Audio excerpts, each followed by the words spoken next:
No time to lose.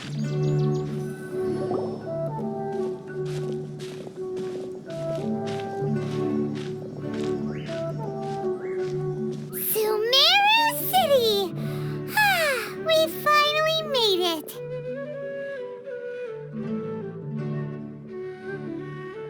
Oh, did you see that? When those people entered the city, something on their heads lit up.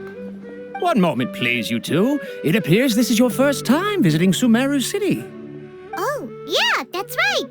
But how did you know that? Because there's currently no information on either of you in the Akasha. But no need to worry, that won't prevent you from entering the city. In fact, the Academia conveniently provides each traveler to Sumeru City with a device. Perhaps you two have heard of the Akasha before. It's our beloved Greater Lord Rukkhadevata's lasting legacy, a treasure trove of collected knowledge.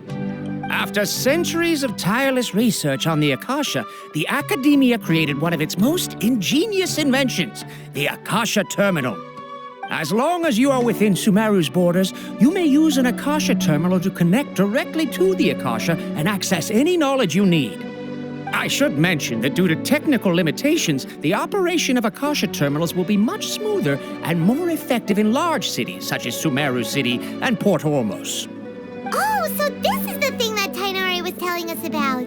It sounds pretty amazing. You two are quite fortunate. Until recently, it was standard practice to only issue Akasha terminals to outlanders who spent an extended amount of time in Sumeru.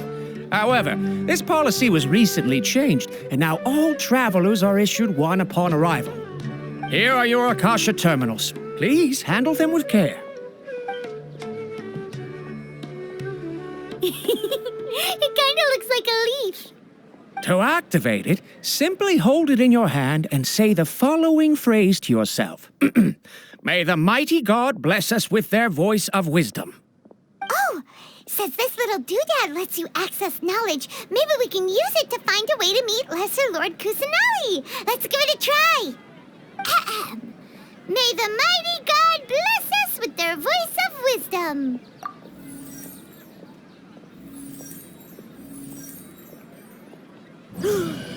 Whoa! Just now, something clicked, and Paimon suddenly knew how to use this thing.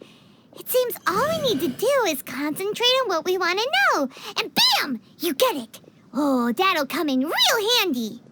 Exactly. That is the power of the Akasha. And with that, let me officially welcome you both to Sumeru City. May the wisdom of the Dendro Archon always be your guide. Okay, now that we're in, we can check the Akasha about Lesser Lord Kusanali. Let Paimon try. 500 years ago, the sages found a newly born deity from within some scorched ruins. The deity now resides in the sanctuary of Surasthana. Seems pretty similar to what Kali was telling us. Okay, next, let's concentrate on asking how to meet her.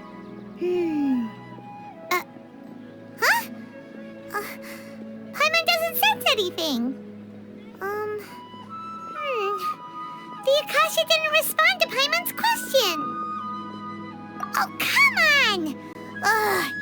Focusing on this question feels like when you have something you're trying to remember and it's on the tip of your tongue, but you just can't think of it. Ugh, Paimon's brain is exhausted.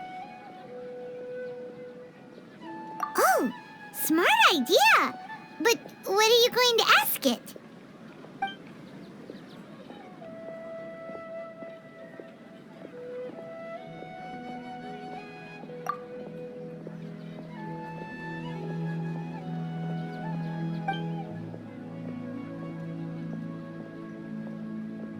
Uh-oh.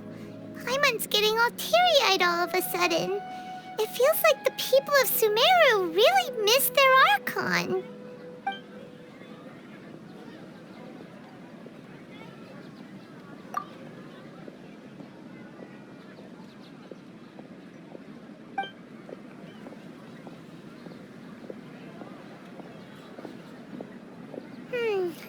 You too? Well, glad it's not just Paimon.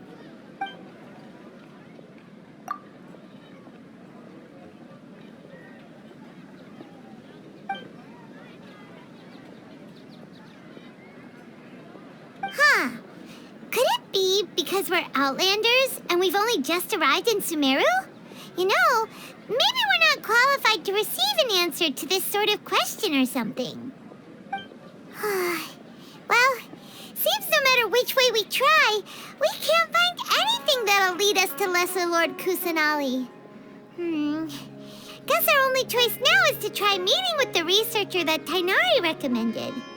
He's from Sumeru and even has a position in the Academia. Maybe he'll be able to access more info from the Akasha. Let's see. Tainari wrote an address on the letter's envelope. Oh, it's not far from the city's gate. Let's head over and have a look. Oh. Hello, are you Rohawi? Yes, that's me. Can I help you?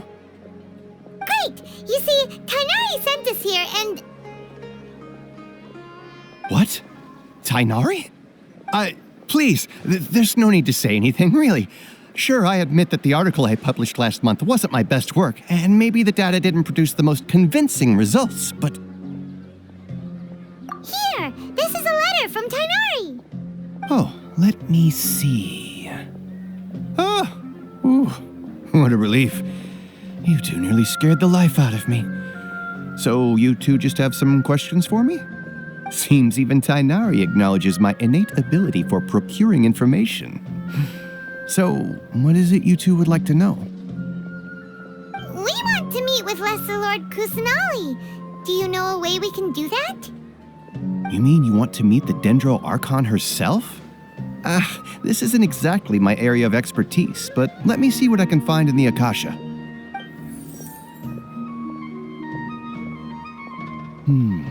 Sorry, the Akasha didn't respond to my query. What? You too? But what about your abilities for getting information and all that? Paimon was sure you'd be able to access more info than we did. Well, as I said, this isn't my area of expertise. I am but a lowly researcher, so the Akasha doesn't see a need for me to know more about the Dendro Archon. All I know is that ever since Lesser Lord Kusanali returned to Sumeru, she's never left the Sanctuary of Surasthana or made a public appearance. Huh. Didn't expect her to be such a mysterious figure. The Dendro Archon is somewhat of a recluse. Perhaps she just doesn't want to entertain visitors, which would explain the lack of information in the Akasha. But then what can we do? No need to worry just yet. I'm only hypothesizing here. You could certainly try asking around and see if anyone else has ideas. And besides, you two should consider the bright side of things. Not being able to see Lesser Lord Kusanali may not be a bad thing. In this world, there will always be information you cannot obtain from the Akasha and things you can never accomplish. Knowing when to yield is a form of wisdom. Take me, for example. It's a miracle if my brain cells can spit out one paper every 3 years. But Tainari? That guy can publish 3 papers in just a single year. Okay. Thanks for your advice. Don't mention it. If you two ever want information about things like who's been promoted within the Academia or relations between the 6 great sages, come find me. Hey, come on. This is a survival skill at the Academia. Paimon's expectations were pretty low, but this is so low it's like digging holes in the dirt. So what do we do now? Even if we want to talk to someone, we don't know anybody here. Huh? Like who? Oh, you're right! Catherine! The Adventurers Guild has its own intel network. Let's hurry and find her.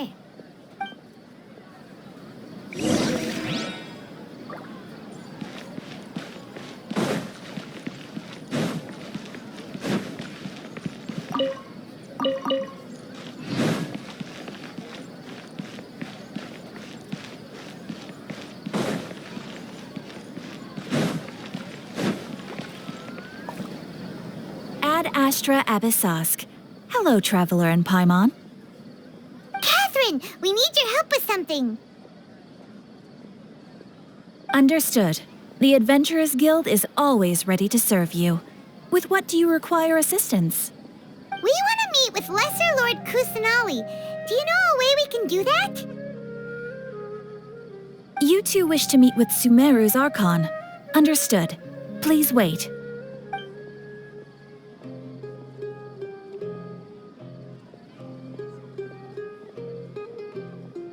I apologize, but I am unable to call up any relevant information in the Akasha. I'm also unable to locate any pertinent information in my personal memory. Aww, another dead end. Well, if Catherine can't help us, then we really don't know anyone else to ask now. Please do not worry. I may know of someone who can help you two. In Sumeru, the Adventurers Guild does not serve as the vanguard of information. Rather, there are numerous active mercenary groups collectively known as the Eremites. They take on various contracts and work all across Sumeru, so they naturally accrue intelligence.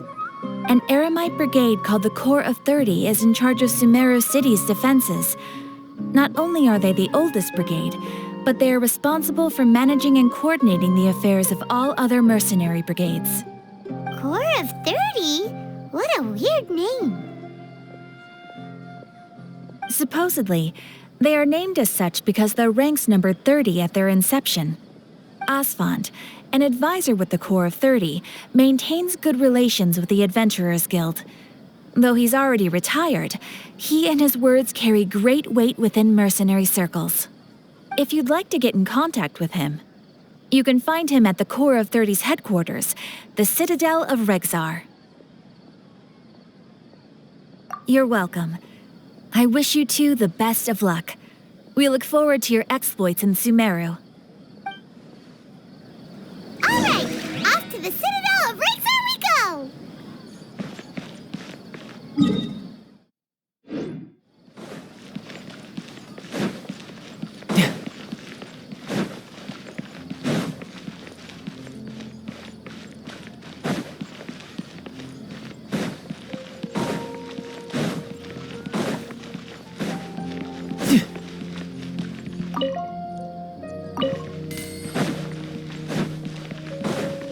No time to lose.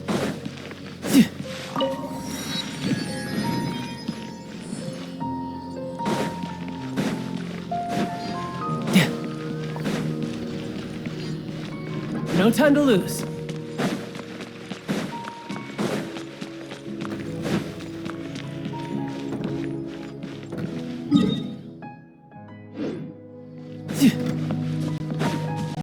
No time to lose.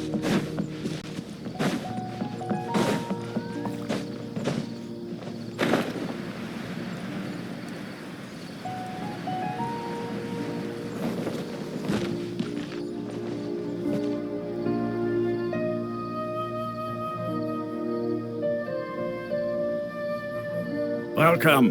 The Adventurers Guild told me to expect you two. It's nice to meet you, Asfand. We'd like to ask you about something.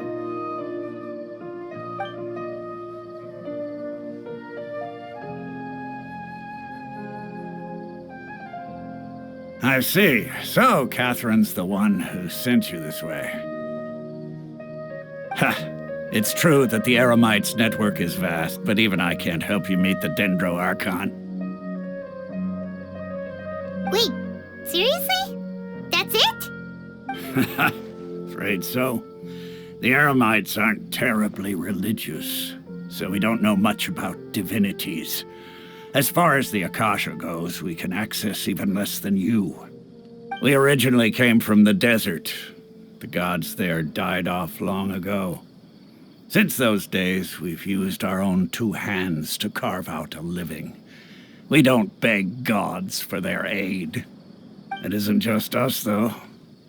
If you ask me, I think most in Sumeru aren't interested in Lesser Lord Kusanali. Oh? Why's that?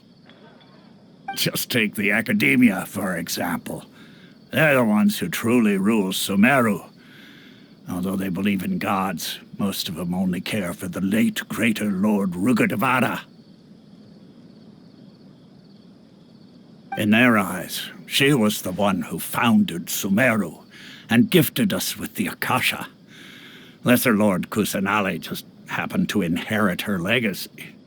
Because of the Academia's influence, most citizens are more familiar with Greater Lord Rukkhadevada and hold her in greater esteem. Not to mention that Lesser Lord Kusanali never makes an appearance, and the Academia never announces anything about her. As far as the people of Sumeru are concerned, she's just a god that exists. And that's all. Really? Aw. After hearing all of that, Paimon sort of feels bad for Lesser Lord Kusanali. Ha! But who knows? We're all just guessing when it comes down to it. Besides, I'm sure the God of Wisdom doesn't worry about her reputation among people like us. All right. Well, thanks for the info, Osfond. No problem. Always happy to help out the Adventurers Guild.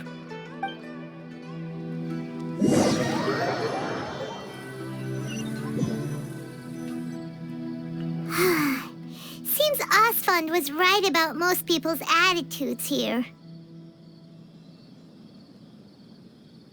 Not only are they not interested in the Dendro Archon, they even say stuff like, if the Akasha doesn't think I should know, then I don't need to know about it.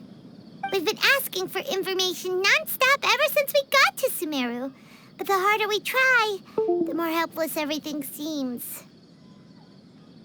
Isn't there at least one person in this entire city who cares about Lesser Lord Kusanali?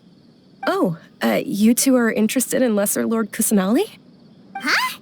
Who are you? From the sound of it, you two are Outlanders who recently arrived here. You've been asking around for information on Lesser Lord Kusanali, right? Oh, I'm sorry. I forgot to introduce myself.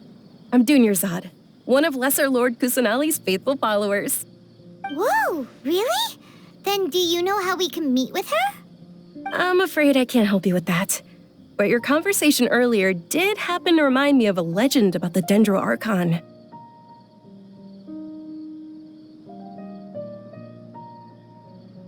Sure. It goes like this.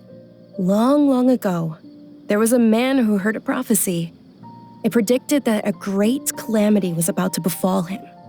Panicked by what he heard, the man sought out the Dendro Archon in hopes that she would bless him with the wisdom to help him escape his predicament. The man journeyed across deserts and through rainforests and experienced tribulations of every kind.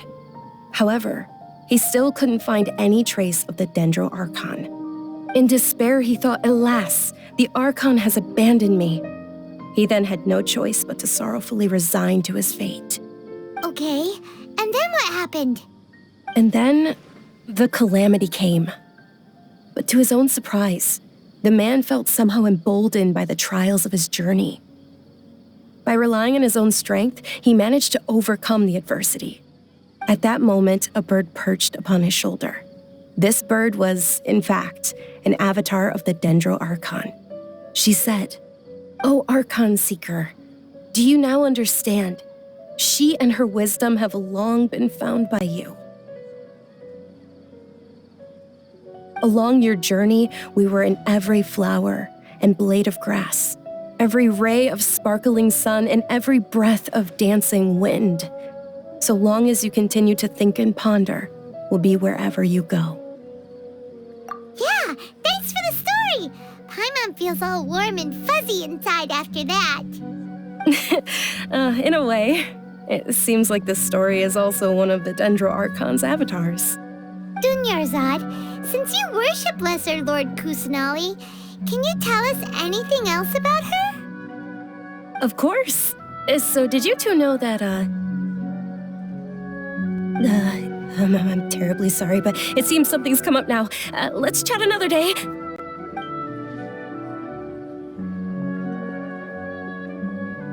Hey, wait! What the heck just happened? It looks like they're searching for someone. Dunyarzad was acting super nervous just now. You think they're looking for her? This We finally managed to find a lead about Lesser Lord Kusanali! We can't let them get in the way now! Let's see if we can get rid of them.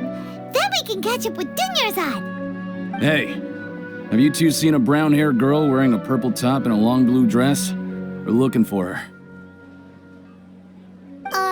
Did she have bandages wrapped around her wrists? Yes, that's her. Did you see which direction she went? Yeah, she went that way. Quick, after her!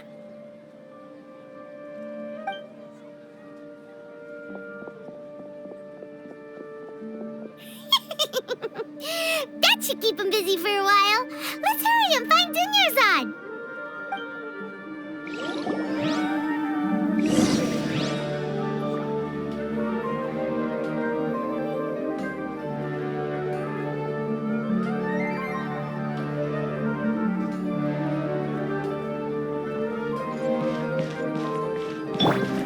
The wind knows me.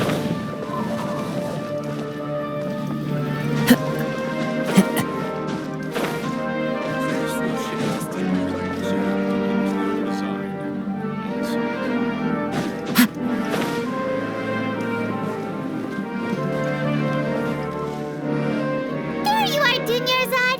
We thought you might have been long gone by now. Oh, it's you two. Oh, you startled me there.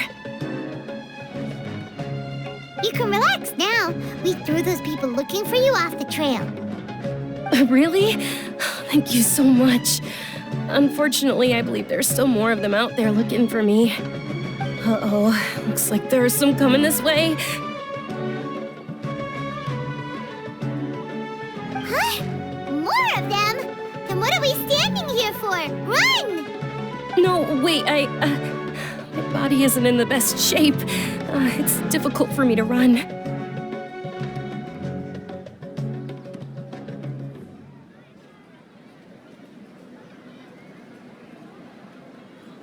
Okay, sounds good. There's a tavern on the other side of the port we can go to. They probably wouldn't expect me to hide in a place like that. All right, let's move out. Stay behind us. We'll keep an eye out for anyone looking for you.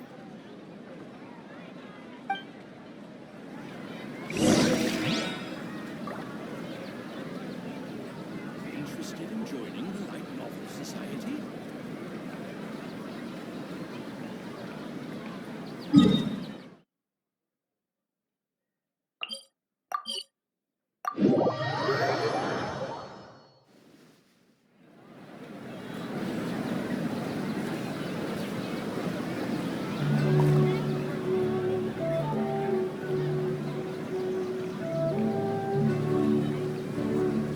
Wherever in this world I roam, I carry memories of my home. This blade, it is the last link I have to the land of my birth.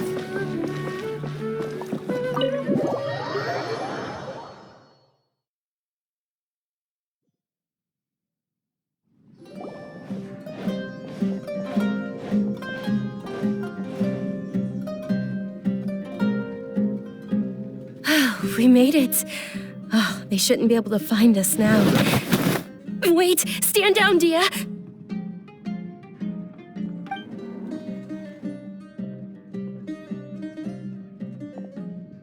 My lady, who are these two?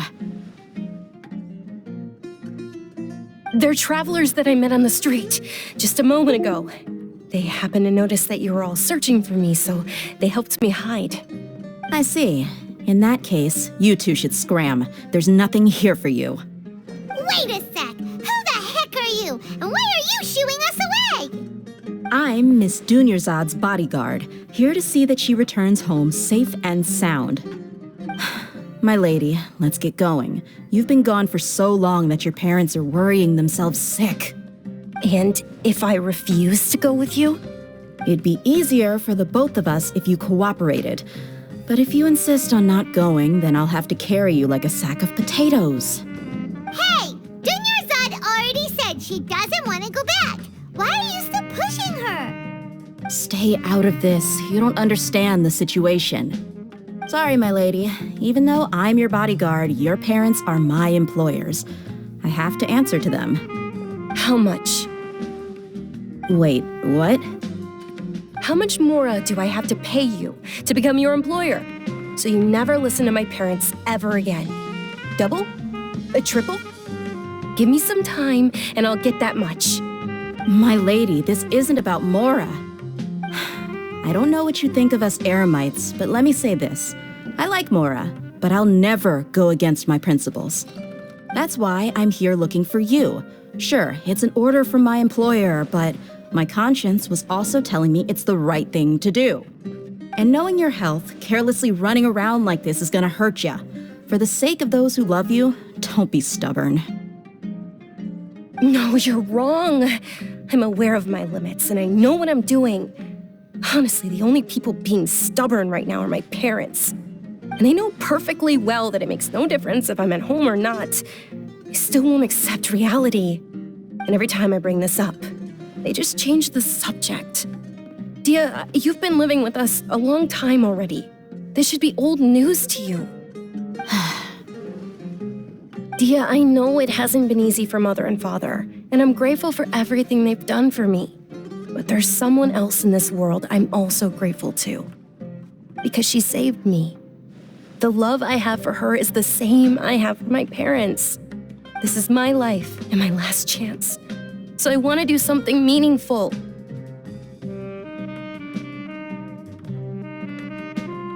My lady, are you sure what you're doing now is meaningful? Yes, I'm sure. At least, it is to me. Fine, I won't ask you to return home anymore. But let me make something very clear. I'm only doing this because I respect your determination, not because I agree with you. Thank you, Dia. Sorry for being so rude just now. My nerves were acting up. And I even brought up your payment in such an offensive way. Don't worry about it, my lady. I did say that I like Mora. Besides, that's our next topic of conversation. Today's little excursion caused such a ruckus that every single bodyguard at the estate was deployed. It wouldn't be easy to hide things from your old man. Since this definitely won't be your last escapade, here's a little tip. You should at least make it look like your room and things are still in order when you leave. Also, you'll need someone to cover you for when you're out and about. So, I'll let you hire me, my lady.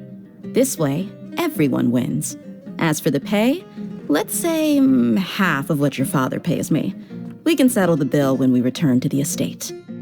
Okay, deal. Yay! Looks like they've reached an understanding.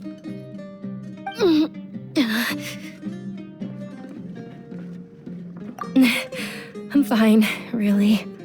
I just feel a little tired now that things have calmed down. My lady, stop trying to look tough. We're already in a tavern, so let's rest up and grab some grub. I'm sorry for worrying you two. If you don't mind, I'd like for you to join us. Sure! After you rest up, we want to hear more about Lesser Lord Kusanali.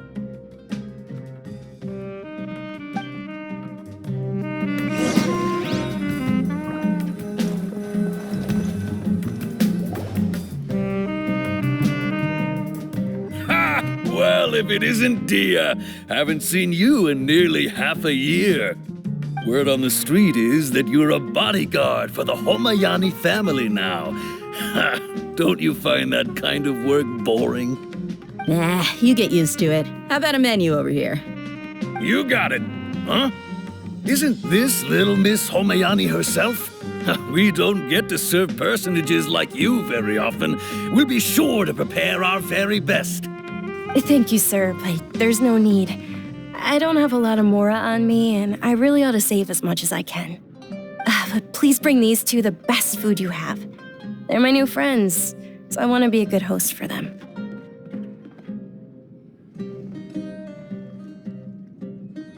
Wait, we're paying for ourselves now? Aw, Paimon kinda wanted to try something fancy, but we aren't exactly loaded. Guess Paimon will settle for something ordinary. How about our charcoal-baked Agelenach cakes? They're our signature snack, and they run cheap. Look, other customers over there are eating some now. They look kind of burnt and dry. Fine, mine will pass. What do you have against my slime dishes? Dunyarzad, we asked a lot of people when we first arrived, and almost nobody was interested in Lesser Lord Kusanali.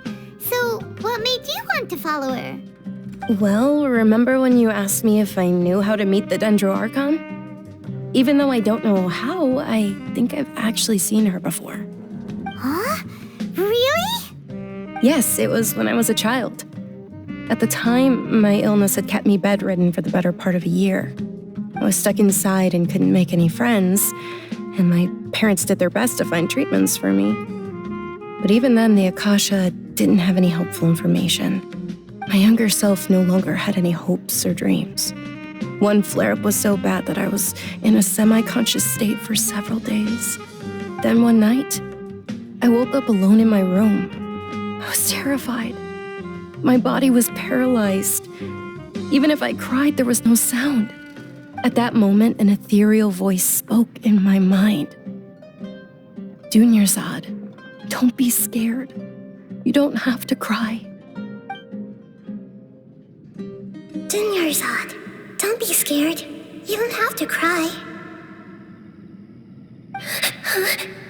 Who are you? How do you know my name? How do I explain this? You might not be able to understand, but actually, I know everything about you. Really? Of course. I know that you're scared of thunder, that you hate taking medicine every morning, and that you love counting the petals on your mom's skirt. Wow, you really do know everything. Dunyarzad, is there anything you want? Want? Not really. I can't go anywhere or do anything. Huh? But aren't you a child? All children have wishes. Tell me what you want, and maybe I can make it happen. But can you make my illness go away? Oh. I'm sorry, but I'm not powerful enough to do that right now. Then, can you be my friend? After that, the voice said, "Okay, I'll be your friend." Although my body was suffering during those days, that voice encouraged me and told me many wondrous things. Beyond my window was the flourishing Sumeru city. Beyond the city was a lush rainforest. And beyond that was the wall of Samiel, deserts, and all of Tevat. Once I finally made it through that bout of illness, I couldn't hear that voice anymore. I told my mother about it, but she said that I must have been dreaming.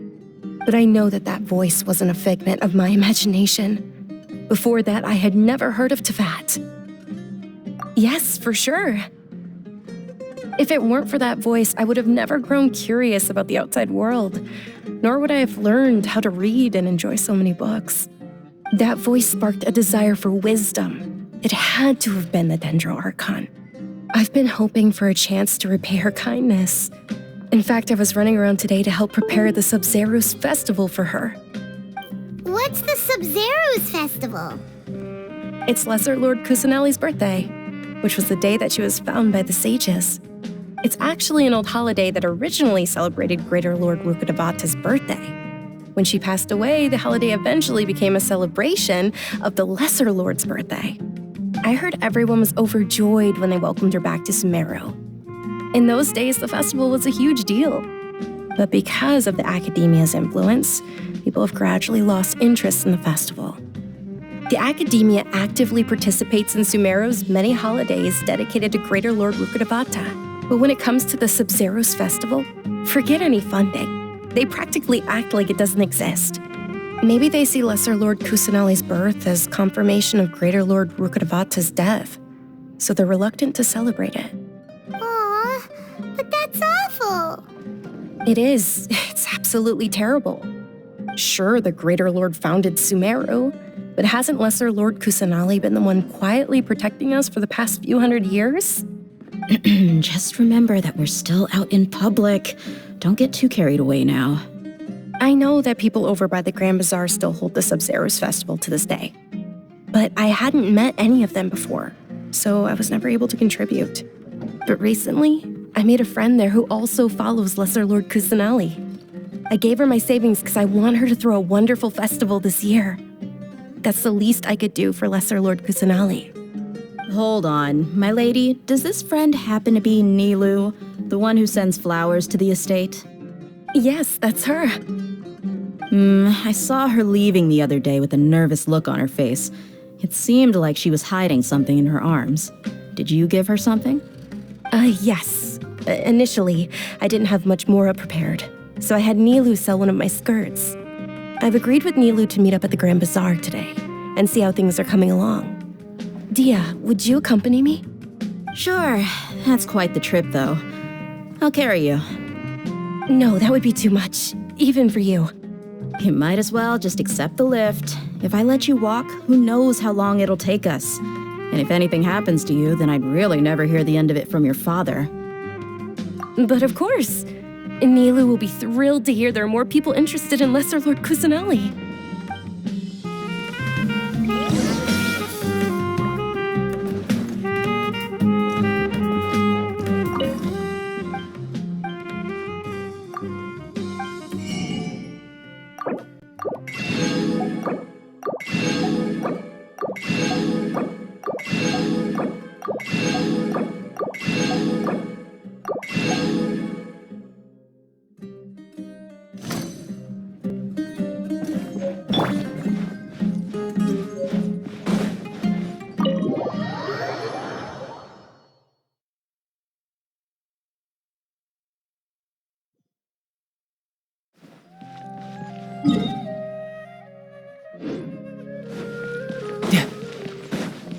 No time to lose.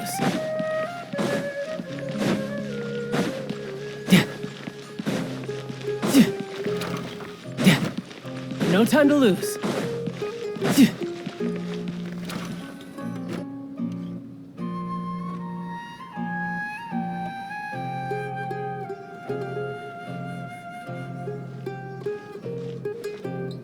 Sorry I'm late, Nilu. Oh, Dunyarzad. It was taking you so long that I assumed you got trapped at home, but you made it in the end. Uh-oh. But if Dia's here, that means you got caught, right? You could say that, but everything worked out. She's on our side now. Not completely. Oh, and who are these two? Oh, meet the Traveler and Paimon, my two newest friends. They're visitors who just arrived at Sumeru City and are looking for information on Lesser Lord Kusanali. So you're followers from another land? Oh, really? Well, that's okay. You're still invited to the Sub-Zeros Festival. By the way, Dunyarzad, we've already started decorating the Grand Bazaar. It looks spectacular, thanks to your generous contribution. You're very welcome. It's the only thing I could do. Do you still have enough Mora? Probably? But don't sweat it. We've already finished renovating the stage. Come on, I'll show you.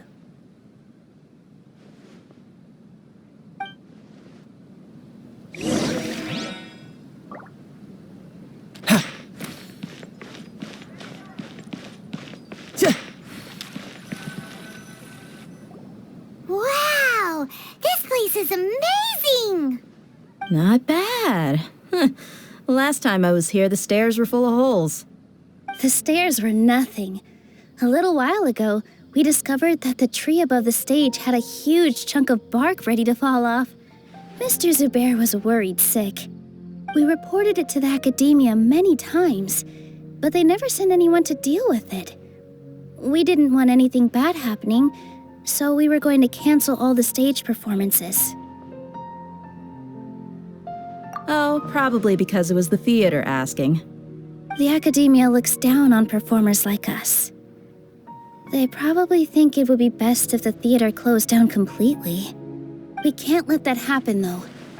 Not only would everyone involved in the theater go hungry, but then we wouldn't be able to hold the Sub-Zero's festival anymore. Thank the Dendro Archon for Dunyarzad. With the Mora she gave us, we hired someone to patch up the tree, and we also gave the stage a much-needed makeover. The stage is going to be even prettier when it's festival time. I can't wait for you to see it. And I can't wait to see you on the stage. You've been practicing so long already. It's almost time for your dream to become reality. It's our dream. I'll do my best for the two of us. Nilu, what are you gonna be doing at the festival? She'll be dancing the dance of Sub-Zeros, the most important performance at the Sub-Zeros festival. Dunyarzad, have you told him the origin of this holiday? I only told them about the Greater Lord and Lesser Lord so far.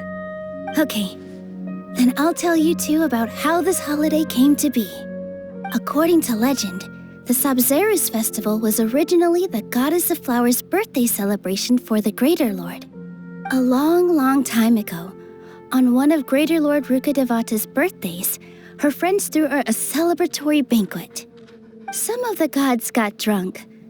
One started playing music, and the Greater Lord started singing, so the Goddess of Flowers began to dance.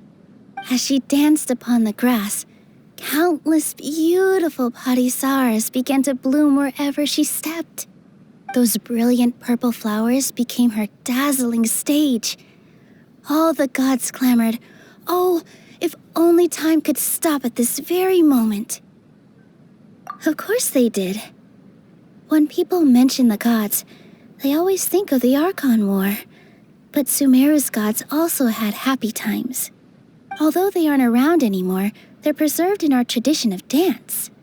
This outfit I'm wearing is apparently based on how the Goddess of Flowers looked. Though we're just tiny people compared to the divine, we still have to do our best to make sure that the birthday girl feels loved on her special day. Nilu, you of all people will definitely be able to convey our well wishes to the Dendro Archon. I also noticed that you went the extra mile and scattered parisaras around the stage. They symbolize the Goddess of Flowers, after all. It's just a shame that all the real parisaras went extinct after her death. Yeah. The Greater Lord brought forth parisaras in memory of the Goddess of Flowers, but she ultimately could never truly replicate that beautiful purple. Thinking about the Goddess of Flowers dance makes me wish I could have seen it. If my stage were anything like that, I'd be thrilled if I had just two real parisaras on the stage. So, Traveler and Paimon, what do you think? Interested in the Sub-Zeros festival? Will you two be coming? All of Lesser Lord Kusanali's followers will be there for her birthday. It'll be a good opportunity for you to learn more about her. Ooh, Paimon thinks that's a great idea!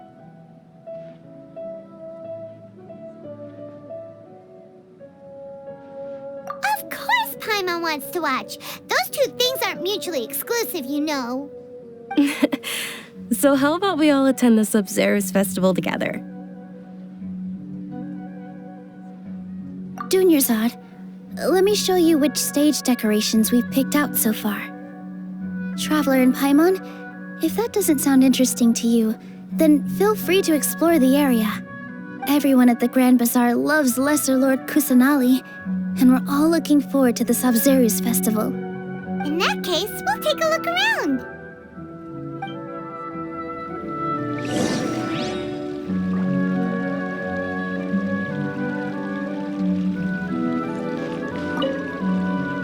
Whoa! What's with your yellow hair? And why do your clothes look so funny? Are you an Outlander? Did you know that the Sub-Zeros festival is about to happen? There'll be loads of fun things to do at the festival. But the best part is when Ferris, the Knight of Flowers, passes out candy to everyone.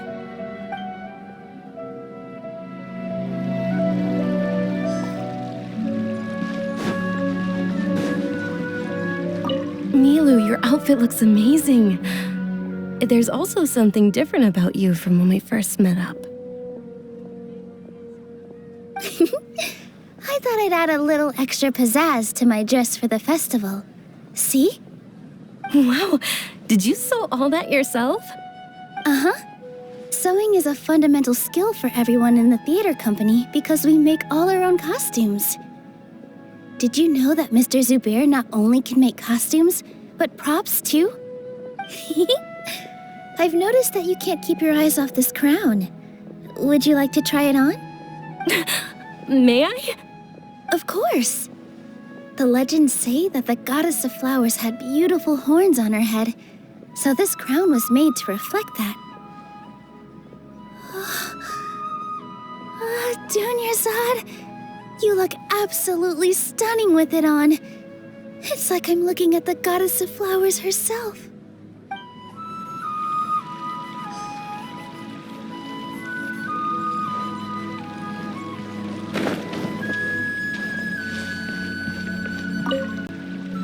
Things are really shaping up, and there's a buzz around the festival this year. We're expecting people from all over to come by this year and buy things during the festivities.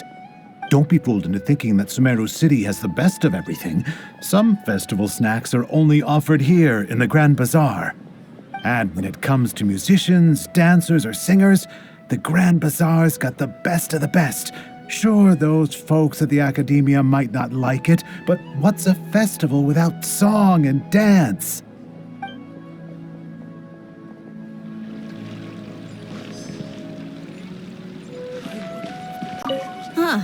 Revamping the stage for the festival couldn't have been easy, that's for sure. I bet this year's festival will be one to remember. I don't know much about the Grand Bazaar, but I do know that the residents here have a penchant for song and dance. Two things that the Academia doesn't particularly approve of. Oh, and the perfume sold around here is a lot better than what you'll find elsewhere. The fragrances are longer lasting and they're gentler on your skin and... I mean, that's what I've heard at least.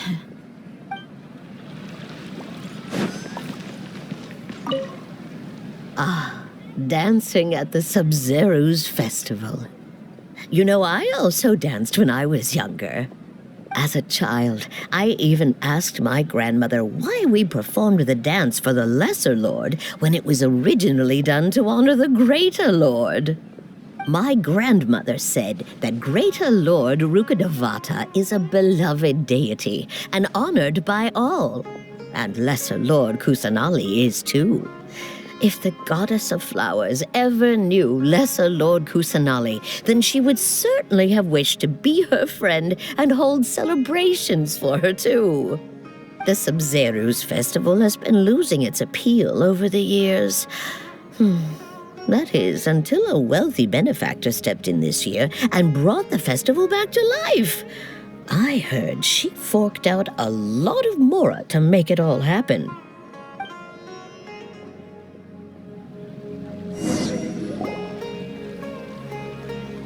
Hey! Is that who Paimon thinks it is? It looks like... Catherine!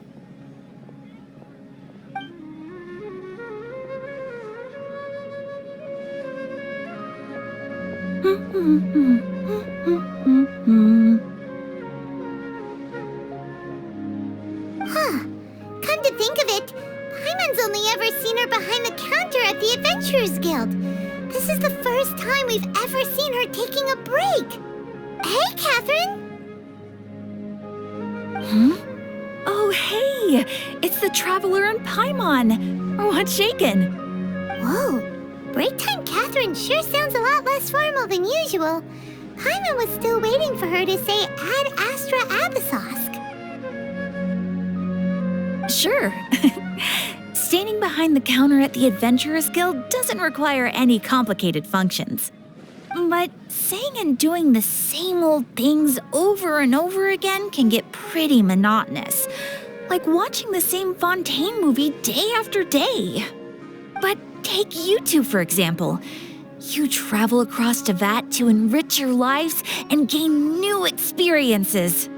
Well, we enjoy traveling across Tevat and all that, but we're mainly looking for clues about his sister. Yes, you should keep searching. Sometimes the answers we're looking for aren't necessarily at our intended destination. Instead, they're found along the way. someone say something pretty similar recently? Anyways, what brings you out here, Catherine? No, not particularly. I guess you could say that I'm loving the recent atmosphere here. If festivals bring happiness to everyone, then that's where their true value lies. Oh, it looks like it's about time for me to be heading back now. Alright, we'll see you next time at the Adventurers Guild. Oh, by the way, thanks for connecting us with the Eremites. We've already made some great friends in Sumeru City thanks to you. I'm sure you two will get along well with the people here. You've already been blessed by the element of Dendro after all. See you around.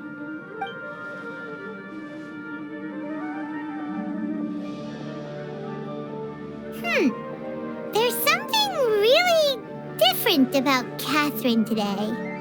Hey, traveler. Paimon. Oh, hey, Dia. What's going on? I've got something to tell ya. My lady knows you're looking for ways to meet Lesser Lord Kusanali, and she's been trying to come up with a way to help you. Well, I have an idea that might help. Are you serious? We'd love that! It might not necessarily pan out, so don't get your hopes up too much. I'll need to take you two somewhere and ask someone some questions. My lady is feeling a little worn out at the moment. Nilu's found a place for her to rest. After I take my lady home, let's meet in front of the Citadel of Regzar. Sounds like a plan! Let's head over to the Citadel of Regzar and wait for Dia!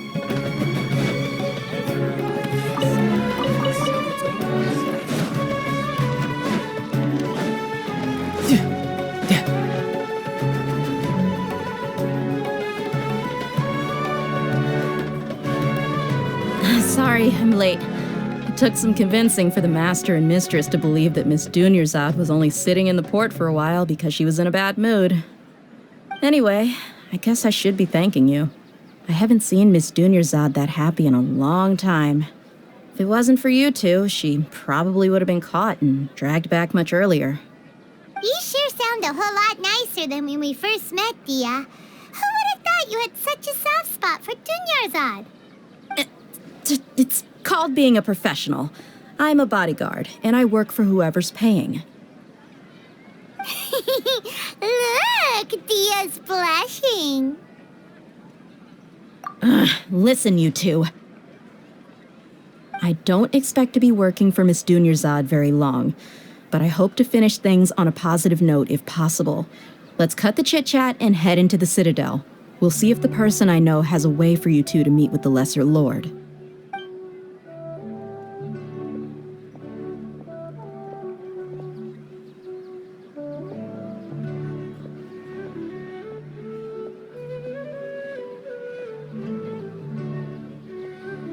Oh, hey, Chief.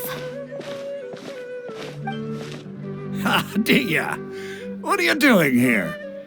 And well, didn't expect to see you three together. I take it you all know each other already? Mm-hmm. We met this morning after the Adventurers Guild pointed us to Osfon for more info. No kidding. Huh. So, where's Ruksha? I thought I'd help these two out by asking about the theft. Anything you can tell him? Rukshaw's gone over to the Academia. The Grand Sage recently ordered Sumeru City to begin bolstering its defenses, so people from all over have been called back to the city. Since you've already mentioned the theft, I suppose I might as well tell him what we know. Appreciate it, Chief. Theft? Sorry, what the heck are you guys talking about? Just recently, the Academia lost something, and there's a chance the item is connected with the Dendro Archon. This case might just somehow help you in meeting her. I suppose that's one way to look at it. But if you ask me, the case is more about the Academia than anything else. Let me fill you in. The Academia recently sent a convoy to pick up an important package from Aru village. Word got out, and the convoy was robbed on its way back. The Grand Sage took the whole matter very seriously, Not only did he dispatch the Matra, but also enlisted our help in the search for leads. All we know so far is that whatever was stolen is currently in Port Ormos. You two have heard of Port Ormos, haven't you? It's the largest commercial port in all of Sumeru. You can travel there by leaving Sumeru City and heading south along the river. The Academia's grip isn't long enough to reach all the way to Port Ormos, so the city's a little more laid back, meaning the population's also a mixed bag. You never know who you'll meet there. Apparently what was lost has a great deal to do with the Akasha, knowledge, and even the gods. I'm afraid I don't have any other details for you, though. If you're interested, maybe you can head to Port Ormos and ask around yourselves. If you want my advice, try introducing yourselves as students of the Academia once you're there. Are you serious, Chief? All the Academia students are in Sumeru City, you know. Why should they pretend to be students in Port Ormos? If you're also interested, just go there and see what happens. Count me out. I've got plenty of work to do here for the Homayani family. And take it from me, if you two really do decide to visit Port Ormos, you'd best watch your backs. Let's just say that the Eremites there aren't nearly as friendly as those here in Sumeru City. There are even some extremists who go around shouting slogans like, "Retake Sumeru for King Deshret." Word is that more and more are joining their movement. They're becoming a real headache for Chief and the others. You bet they are. King Deshret's been dead for thousands of years. Now they start spreading rumors of his return. Ridiculous. Not everyone's like you, Chief. Even the desert natives who abandoned their homes in the wilderness still wish to have a god of their own. Well, Traveler, that's about all the information we have for you. Thanks, Dia, and you too, Osfond. Since we've gathered all we could for the moment in Sumeru City, let's head to Port Ormos and see what we can find next. Miss Dunyarzad is looking forward to seeing you both at the Sub-Zerus Festival, so be sure to get yourselves back here in time for that. Good. Then we'll see you both at the Sub-Zerus Festival.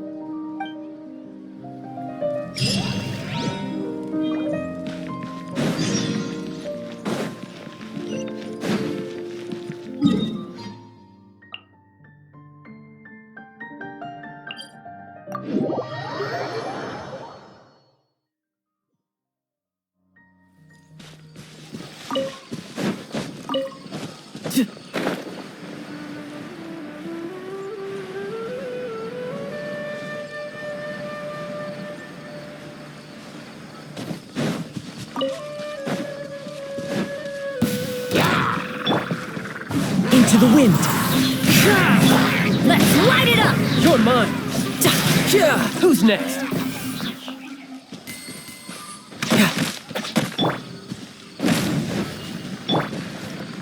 One with nature.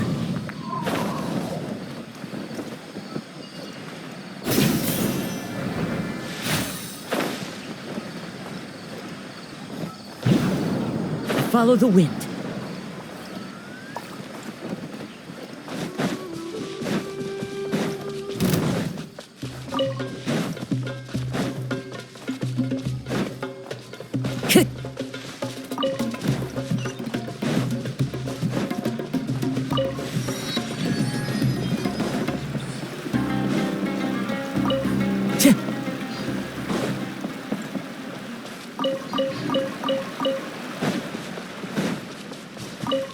Time to go.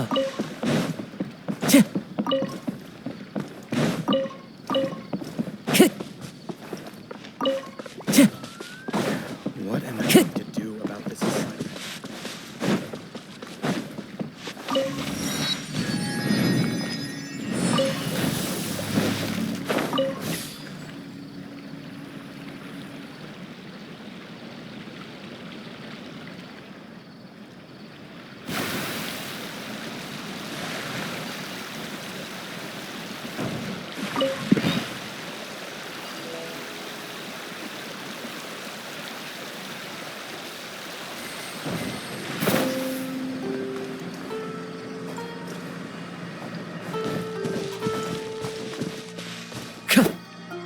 The wind knows me.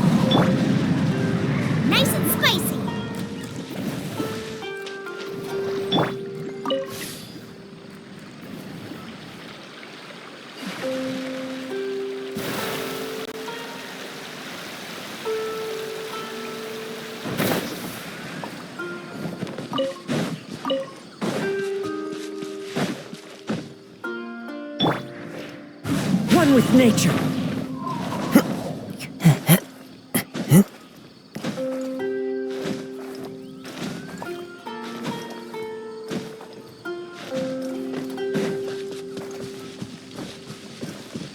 Time to go.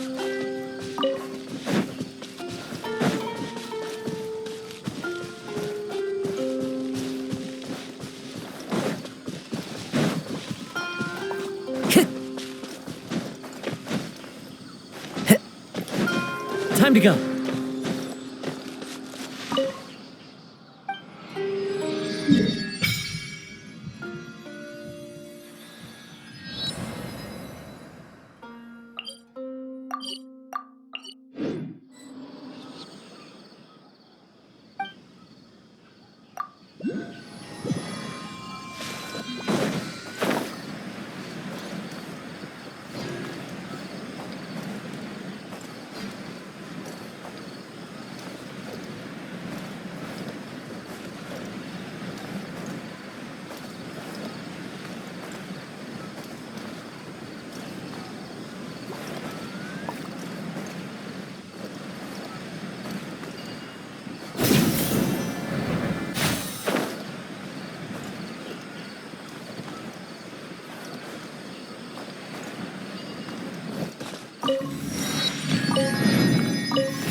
Time to go.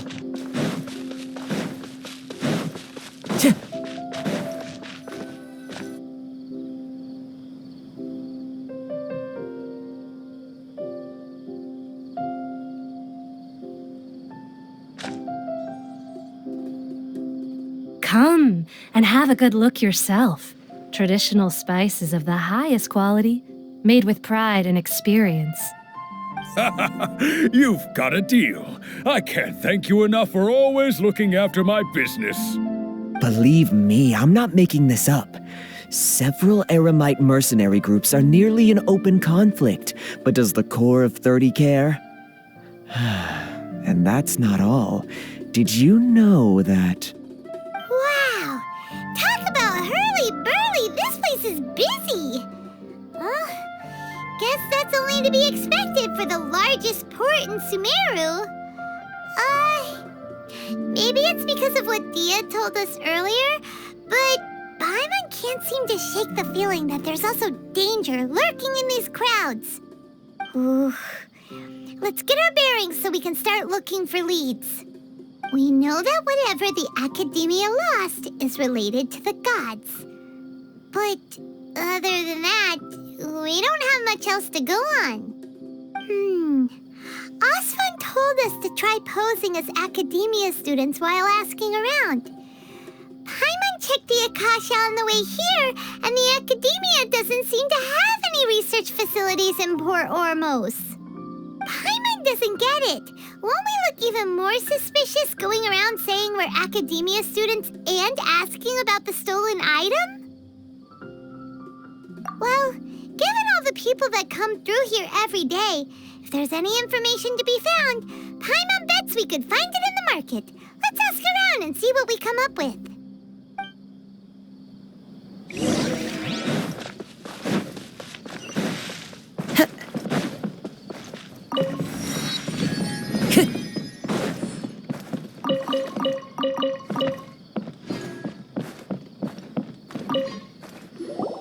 Welcome. Welcome. How can I help you two? Hi there. We would like to ask you a question. Do students from the Academia ever come to Port Ormos? Of course. Especially around this time of year.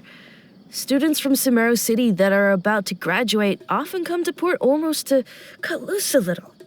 Many people often talk about how hard it is to get accepted into the academia, let alone graduate.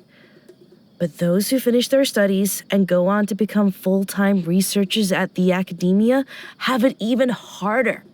Sure, we may not be Sumeru City, but Port Ormos offers beautiful scenery and a stress-free environment.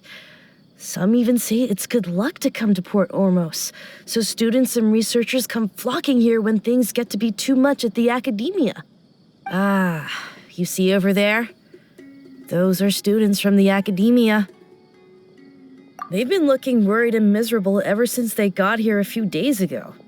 If you ask me, the life of a merchant is better. So long as the Akasha teaches us what we need, then life is good. Those students seem to be discussing something. Let's see if we can listen in.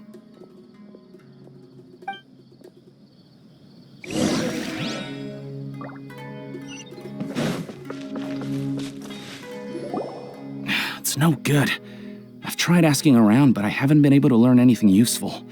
Not to mention that a bunch of scary-looking Eremite mercenaries have been posted along the streets now. There's been a lot of fighting between the different Eremite factions in Port Ormos. If we choose to move on our own, then it would be wise to steer clear of them. Especially the group that's constantly shouting some stuff about King Deshret and some resurrection. I've even heard that the Citadel of Regzar is starting to get fed up with them. What was that group called again? Ein something or other? They're called Ein El Ahmar. Today, I heard that the thing we're after might be in their possession at the moment. Wait, come again? Don't you see? Many of the Eremites in Port Ormos deal with trading this kind of thing. They're usually pretty wary of outsiders, but not so with students of the academia. It's because the kind of goods that students are looking for aren't the kind of goods that Eremites are after. As long as they know you're a student, then deals can be made. I've heard that Ein El Hakmar likes to set up shop at the Jafar Tavern. Supposedly, if you're willing to part with 500,000 Mora, they'll give you info on anything. Wait, did you say 500,000? If information alone costs that much, then how could we ever afford to buy what we're looking for? I guess we might as well give up on trying to graduate this way. I wouldn't worry too much. Our field of research is very niche. Who else could possibly be after that kind of shady knowledge? I bet it's practically worthless to anyone aside from us. Well, I guess that makes sense. Then the only thing left for us now is to find a way in. Why don't we all just pool our money together and pay for the information? Whoa! Did you hear that? A niche field of research and shady knowledge? It all sounds pretty suspicious to Paimon. Is knowledge something people just buy and sell like that? So, what's our plan? Wait, didn't you hear what they just said? Buying information is going to cost us 500,000 Mora! Have you lost your mind? Oh, all right. Paimon never thought she'd agree to parting with that kind of Mora. But if you know what you're doing, then we should give it a shot. Out of all my commissions, I enjoy making... Hello there, my friend. Fate must have brought Time to go. Time to go.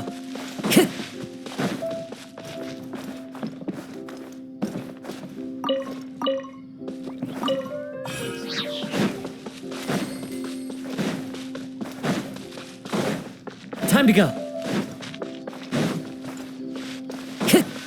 This is the place we heard those students talking about. Let's find a seat somewhere and see if we can spot the group they mentioned.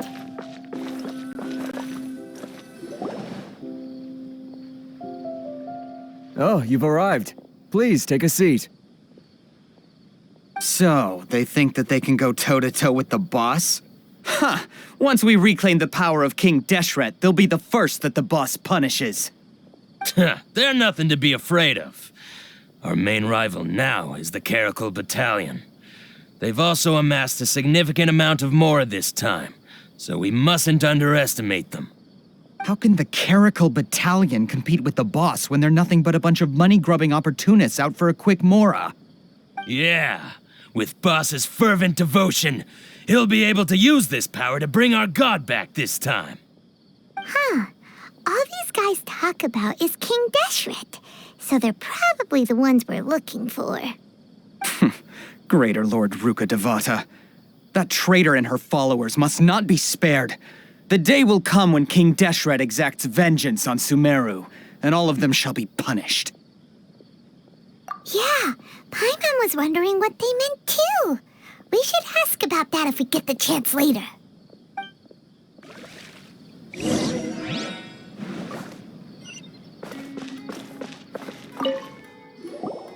Huh? Who are you? What do you want?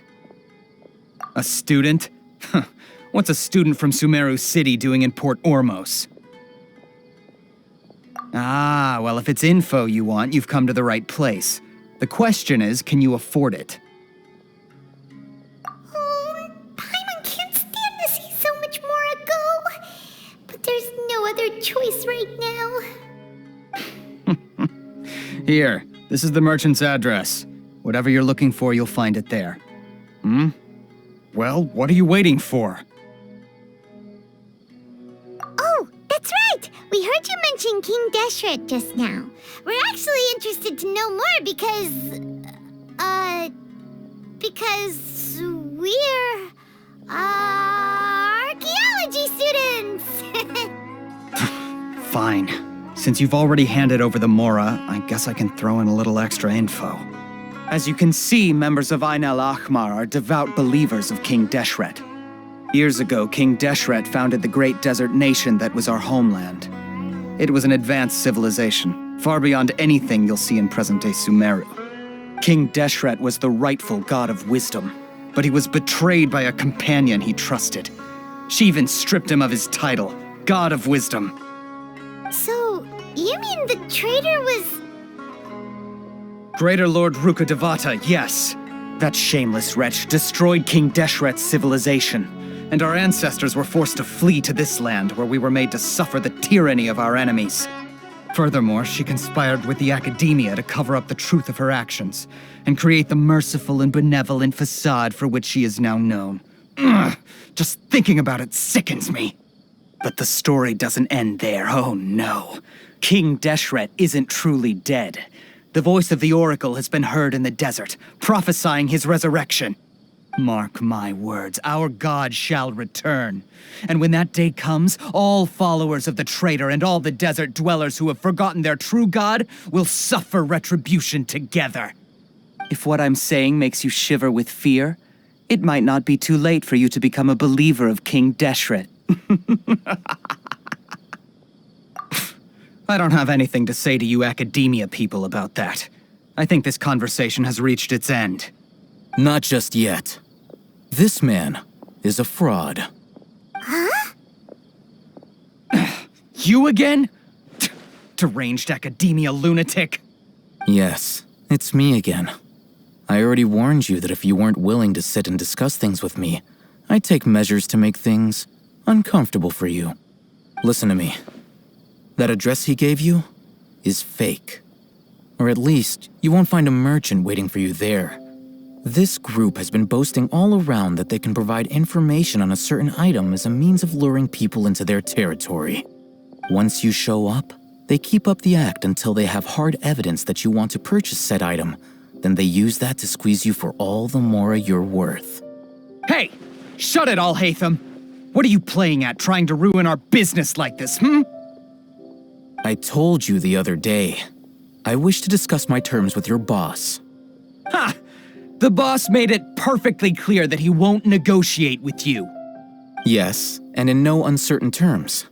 But that was then. It does not preclude him from changing his mind in the future. I'm warning you, don't push us, or this could get ugly. We don't usually get rough with people from the Academia because it just complicates things. For a lunatic like you, though, we might just have to make an exception. If you're suggesting that we escalate this from a verbal exchange to a physical one, I accept.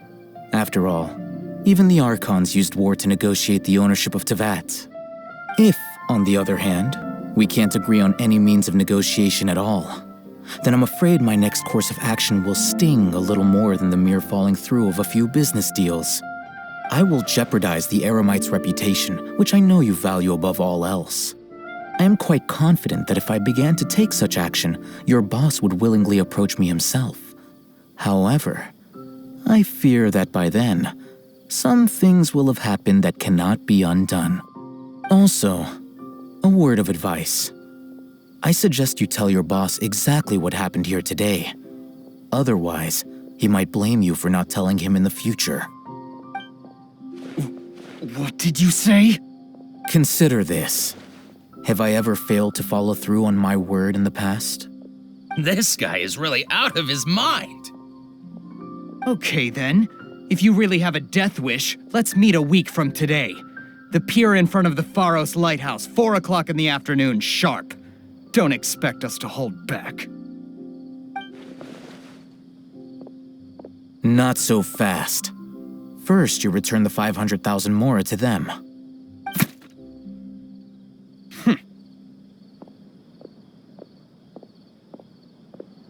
Please, I beg you, don't provoke them. We can't afford any trouble with this crowd. They haven't even paid for their food yet. Ah, Mr. Iman. There appears to be fewer staff in the restaurant recently. This wouldn't happen to be because they're all busy spreading the word to the students, would it? Well... Someone who chooses to do business with a group like that really can't afford to get so flustered the instant someone confronts them about it. Consider the meal compensation for our silence. I'd say you're getting an excellent deal. Whoa, did you see that? He not only got us our Mora back, but sent the Emirites running too. Plus, he seems to know a lot about what's going on around here. Let's catch up with him and ask some questions. He went that way! After him! How can that be? So then, what happened next? Time to go.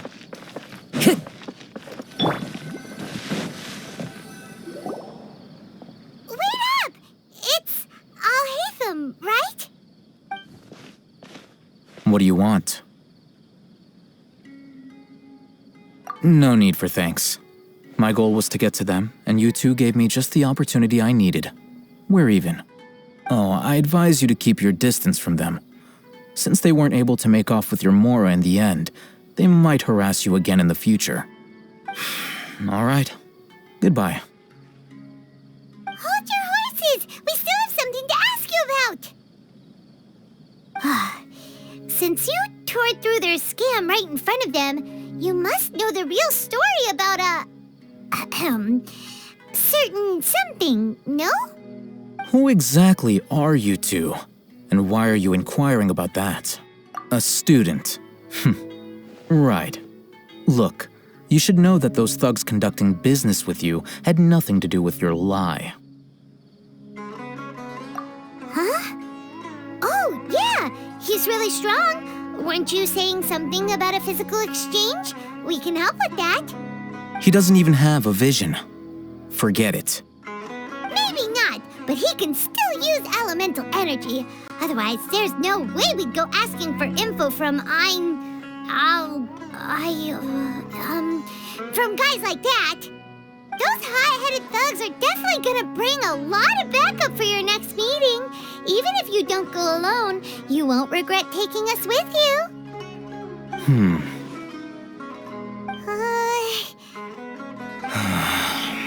All right, I accept. Got a pen and paper? If you're searching for someone who sells that kind of merchandise, I'll give you one of their addresses, and you can try your luck. We'll reconvene at the appointed time by the pier. It doesn't matter if you show up or not. So, since you were happy to give us this merchant's information, does that mean you can tell us exactly what we're after? You were willing to part with 500,000 mora for something and you didn't even know what it was? Okay. Well, if you truly are as skilled as you claim, then you can beat the answer out of them when they become hostile. Look, if you've been making inquiries, then you have to know something by now. Tell me what you know so far, so I don't waste time repeating information. We know it's connected to the academia somehow, and that not only do the Eremites deal in it, but some students want to get a hold of it too. What else? You know almost everything there is to know. But you're unable to compile this information because you've never seen the object before. This is what you've been looking for. Huh? Paimon can't tell what it is. It looks like some kind of ornament.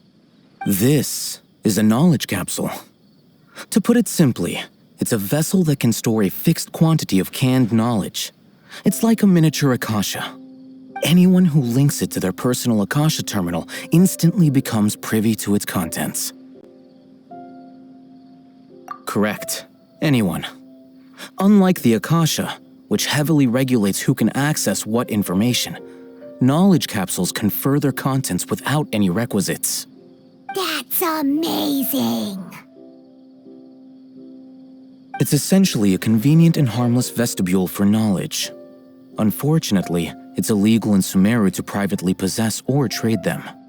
They were created as a means for scholars to transfer knowledge gained from Irminsul into the Akasha, and are intended to be destroyed immediately after use. But despite strict regulations, some of these knowledge capsules will always escape destruction.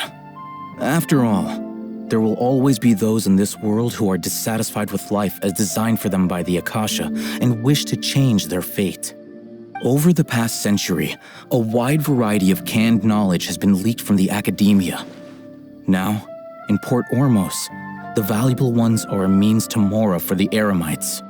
Meanwhile, those which the Eremites deem to be useless to them occasionally prove useful to the common citizens and hapless academia students. Well, I think that about sums it up. Ah, so that's your true objective. With our current arrangement, I don't believe I can offer an answer. You're still resolved. Fine. Let's talk somewhere with fewer people.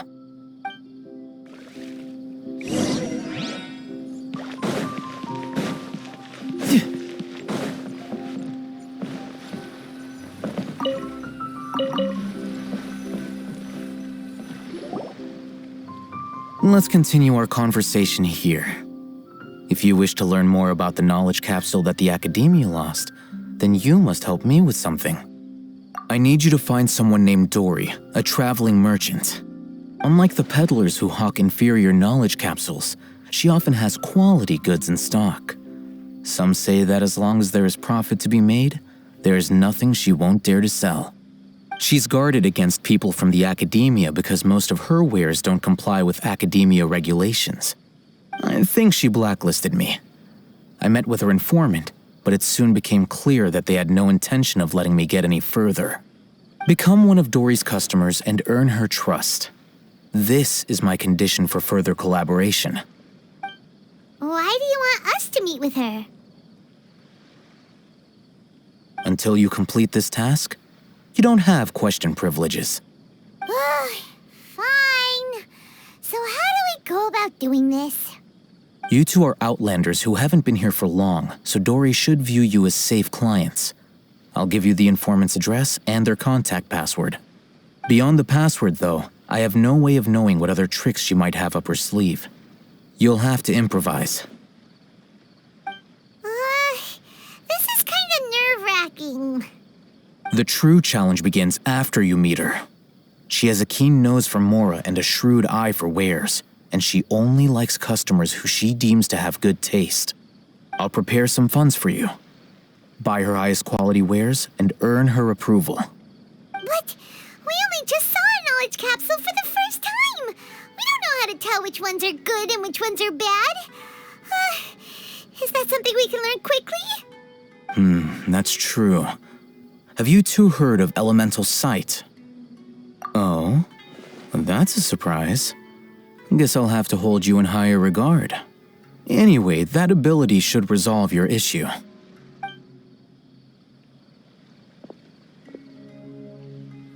Here are 2 knowledge capsules. Tell me, can you detect any difference in their quality?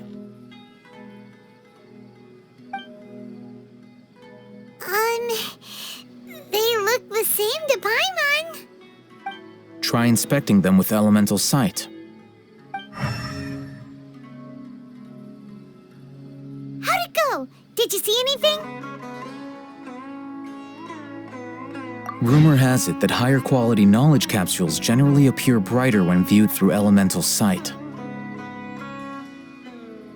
That's because knowledge originates from Irminsul, the root of Dendro power itself. The more powerful the knowledge, the richer it is in Dendro energy. However, some canned knowledge with a high concentration of elemental energy is of little use in contemporary times, so those capsules are of little value. Using elemental sight is merely a stopgap measure, but it should suffice for earning Dory's trust. That sounds pretty impressive. Here's a sheet with the informant's location and contact password, and here is the mora for purchasing canned knowledge. Don't be cheap. You'll need to spend to catch Dory's eye. If there's any mora left over, just keep it. Oh, and be sure to exercise some caution. There have been Matra present in Port Ormos lately. Your efforts will be for naught if they catch you. Matra?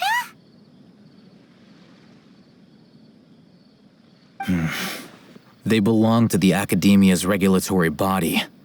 They also handle cases of illegal canned knowledge transactions.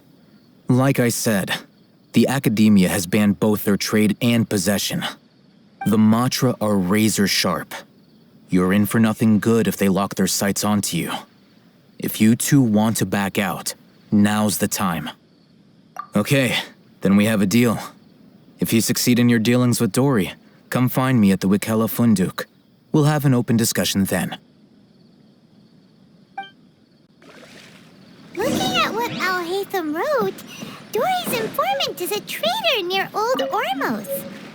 Let's follow these instructions and try to get in contact with him. Hello. What are you two looking to buy? Wait, are you sure you're remembering that right? Paimon doesn't think it was that on the paper. What a unique palate.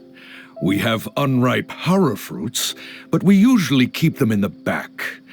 I'll have someone escort you. Following the paper got us past the first round. Ronak, these two want to buy unripe hara fruits. Show them to the warehouse. Got it. You two, please follow me. You two have a fascinating fashion sense. We haven't seen a customer wearing a Sumeru rose for quite some time. Hold on. Let me think. Sumeru rose means common merch. No, look again. We're obviously wearing morning flowers. Ah, my mistake. I do apologize. Whew. That pop quiz sure was scary. The warehouse is up ahead. Please follow me.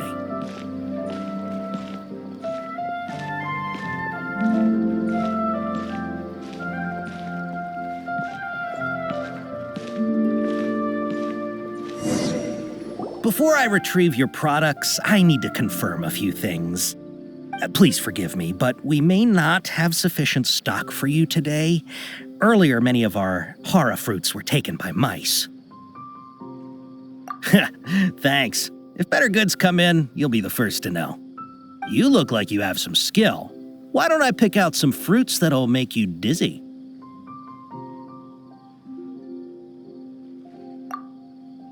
No, that's not it. The paper said that heat stroke is the answer to erudition. Eating something that causes heat stroke sounds horrifying. I'm sorry. But as things currently stand, we won't be able to fulfill your order. Why don't you two think things over? He's cautious of us. Let's take a closer look at the paper that Al-Haytham gave us.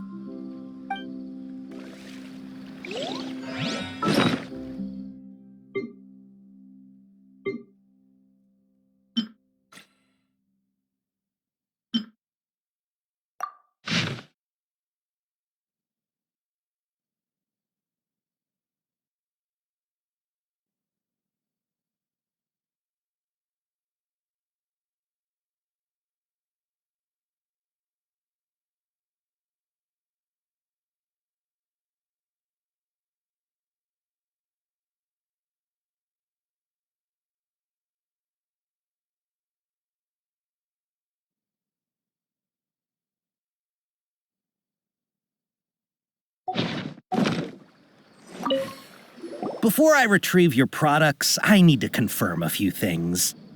Please forgive me, but we may not have sufficient stock for you today. Earlier, many of our hara fruits were taken by mice. Thanks. If better goods come in, you'll be the first to know. You look like you have some skill. Why don't I pick out some fruits that'll make you dizzy? Yep, that's the right answer. But eating hara fruit that makes your head and ears ring sounds like a bad life decision.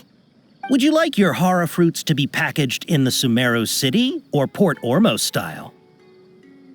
Wow, you two sure are generous customers. We'll be sure to package your products beautifully. Okay, everything has been confirmed. Miss Dory is waiting for you up at... Shoot, it's the Matra! Run! What? The Matra? Where? Oh, Hatham said we're done for if they catch us. We gotta get out of here.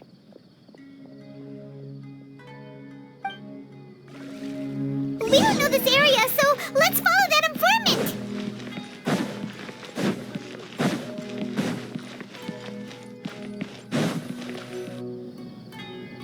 He ran that way. No time to lose.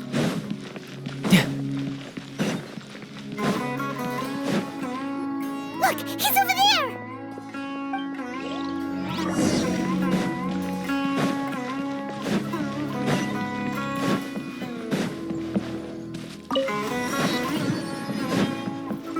No time to lose. Hey, if you're hiding from the Rishbaland tiger, come this way. Another password. Huh? Oh. Here, over here. You can stop running now.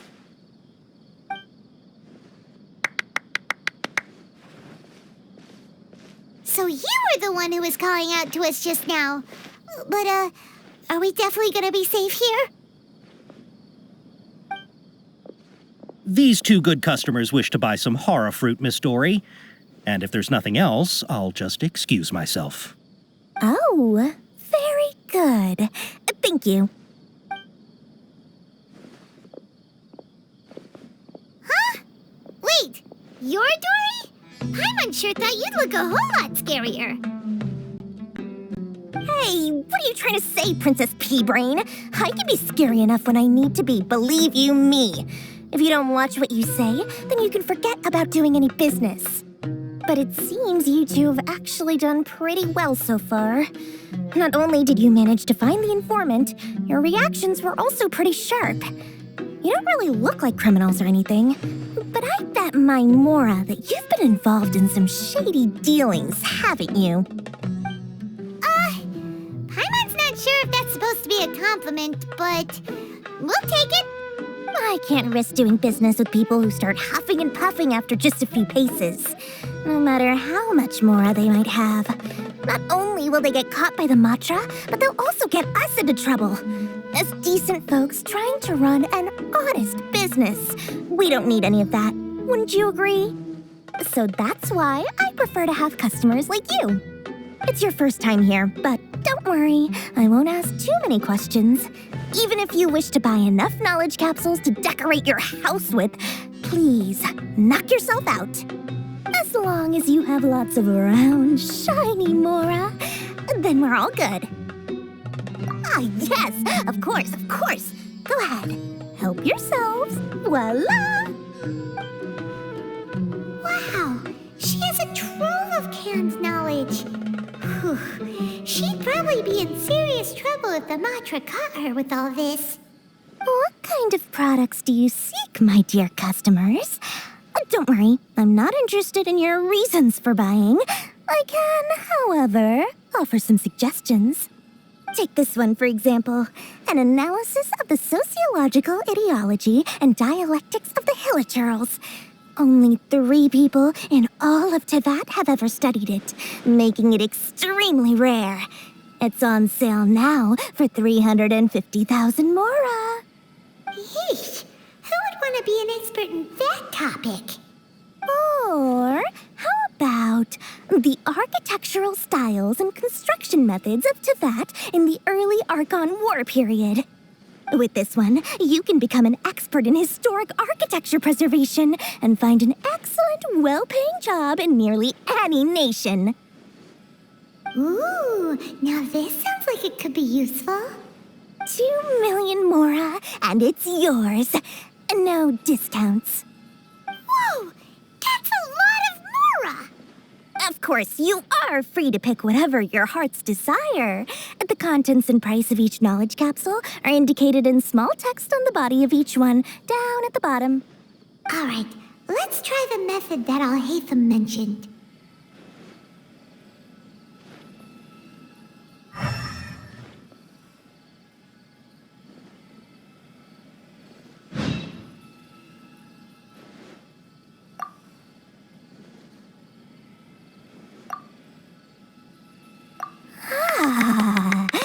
You've really got a good head on your shoulders, and quite the eye for quality. We'll take these, please and thank you. My, oh my! You are blessed with a taste for both the exquisite and the extravagant. Customers like you are a rare breed. 1 in 100. No, 1 in 1,000 even. Listen, I have a special offer for you two. If you spend just 100,000 more, you can pick any knowledge capsule of your choice up to a value of 1 million Mora. Say what now? Hey, did you hear that? Spend another 100K and we get a capsule worth a whole million! But all the canned knowledge we just bought is easily worth 500,000 Mora. If we spend just a little more, we can get something worth 1 million Mora. Isn't that a fantastic deal? Think about it. We've gone to all this trouble to get this canned knowledge. And so far, everything we bought belongs to Al-Haytham. Aren't you even the least bit curious about how this whole canned knowledge thing works? We're talking instant knowledge here. Don't you want to try it yourself? Come on, come on! We still have around 100,000 of Al-Haytham's Mora left, so let's put it to good use by finding something useful for you. Ahem, you've got a deal, Dory. We'd like to spend an extra 100,000 Mora. Excellent! Then please, select from this fine collection of canned knowledge over here. Hold on a second. Paimon thought we could choose whatever we wanted. Why can't we choose the ones from over there? Oh, but my dear customer, the knowledge capsules over here are worth 1 million Mora each. I'm sure discerning customers like yourselves will be able to find something to your liking. Please, take your time. Uh-oh, Paimon has a bad feeling about this. Let's use Elemental Sight again to check these.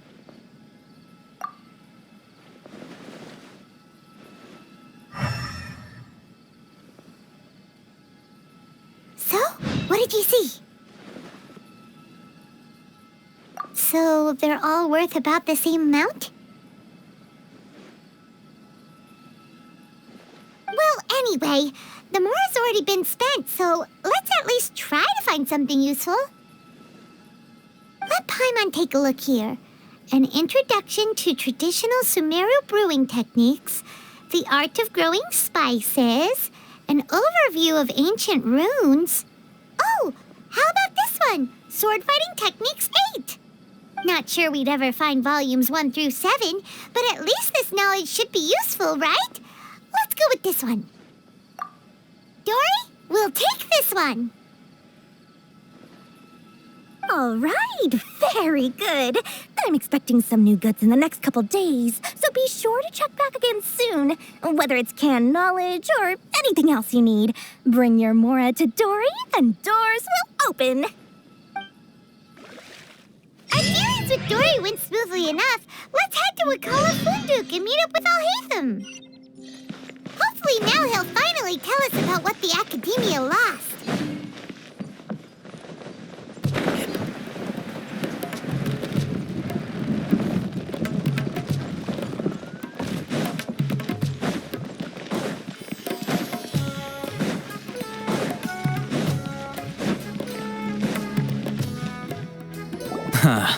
You two made it. And from the looks on your faces, you were successful. Whoa, there's so many people from the academia here. Why would you pick this place as our meetup spot? Well, Wikela Funduk is under the Academia's control, so naturally the Academia has people working here.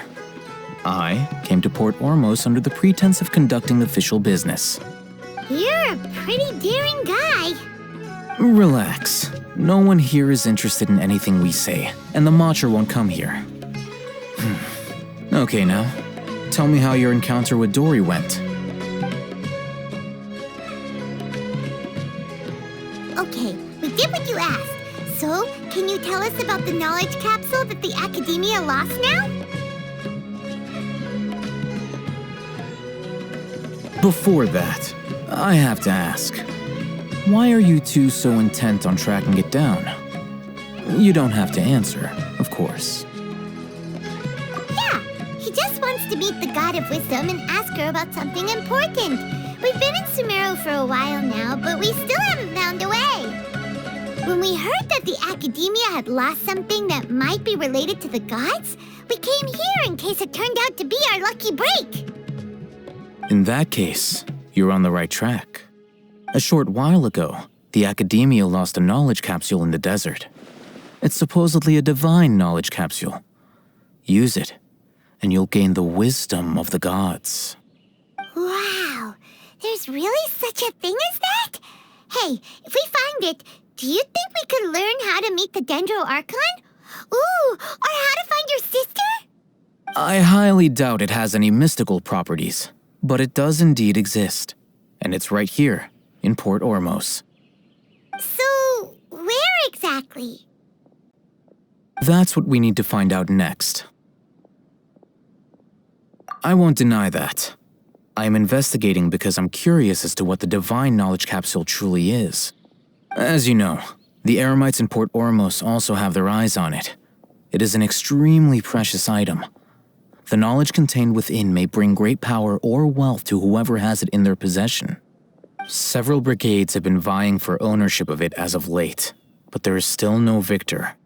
My personal finances and connections cannot compete with those of the Eremites. After attempting various methods, I finally managed to reach a tentative agreement with several brigades. I agreed to forego ownership of the divine knowledge capsule in exchange for the opportunity to study it. After all, there's no harm in understanding what it is. However, there are those who are less amenable to negotiation, such as those from Ain al-Ahmar. They adamantly believe that the divine knowledge capsule contains King Deshret's power, and that he will return to this world when they obtain it. They refuse to let anyone from the Academia tarnish their deity's soul. So you kept hounding them because they refused to cooperate with you? Yes. Ain al-Ahmar isn't exactly wealthy, but its members are determined to get that capsule by any means necessary. To that end, they've resorted to many methods more foul than fair in order to amass sufficient funds. So, I've been sabotaging their business to force them into negotiating with me. The divine knowledge capsule should be up for a secret auction within the next few days. Each brigade will place their own bid, and the prize will be covertly given to the winner. To ensure the capsule's security and to evade the Matra's notice, the winning brigade will not publicly disclose their victory. Unless I know whose hands the divine knowledge capsule ends up in, my agreements with them will fall through. Dory is the most reliable source of information, but that avenue was previously closed to me. With you on board now, the situation is different. In other words, you wanted us to befriend Dory so you could find out where the divine knowledge capsule is. Yes, you can say that. But this arrangement harms none of us.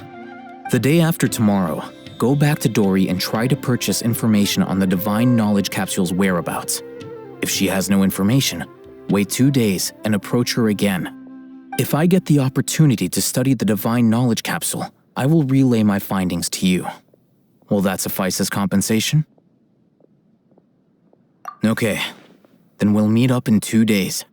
Alhaitham, before you go, So, we actually bought a knowledge capsule for ourselves, but we're not sure how to use it. You two want to try using a knowledge capsule? Sure, I can teach you. Doing so right under the Academia's nose is a bit problematic, though. What do you say we head to the outskirts of town?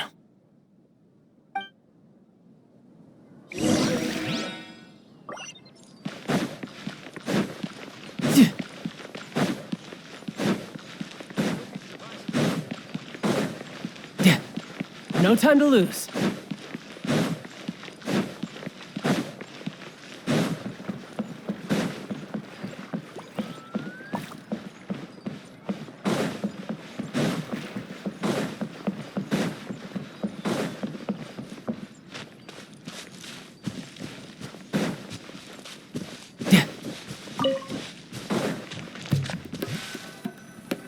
All right, this place works.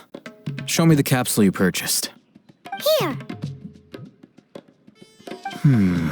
Sword Fighting Techniques 8. Huh. A combat class knowledge capsule.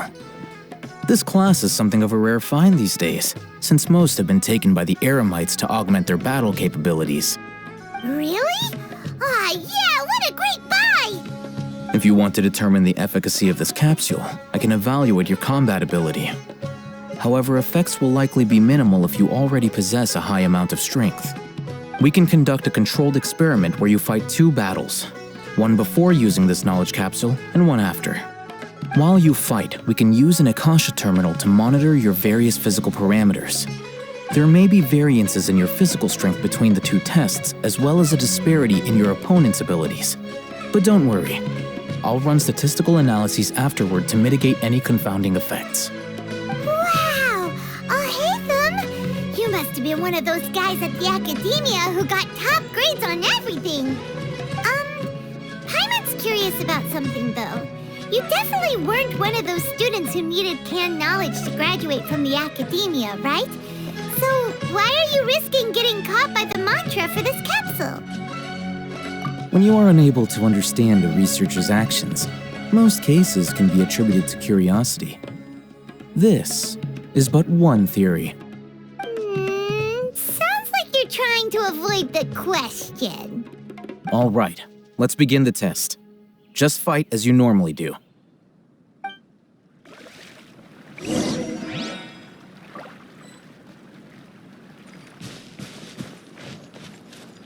Adventure time!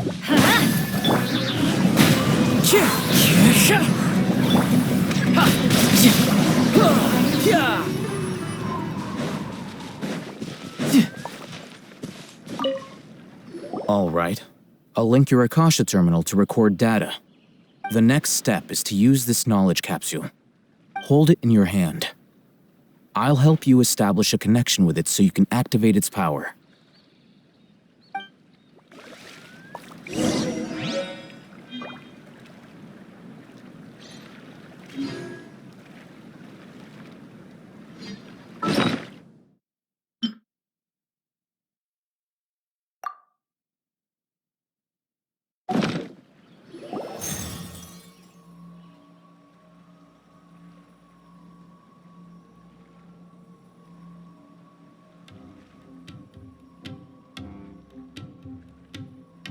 Hey, how are you feeling? You mean that it worked? All right. Time for round 2. Fight with the same composure as before.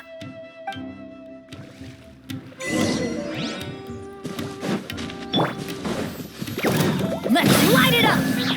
The wind knows me.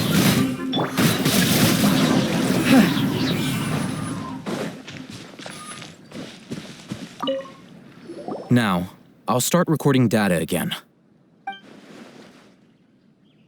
Oh, Hatham, how's it going? Well, the knowledge capsule you purchased did improve his combat capability.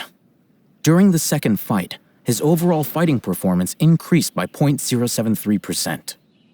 Wait, how much?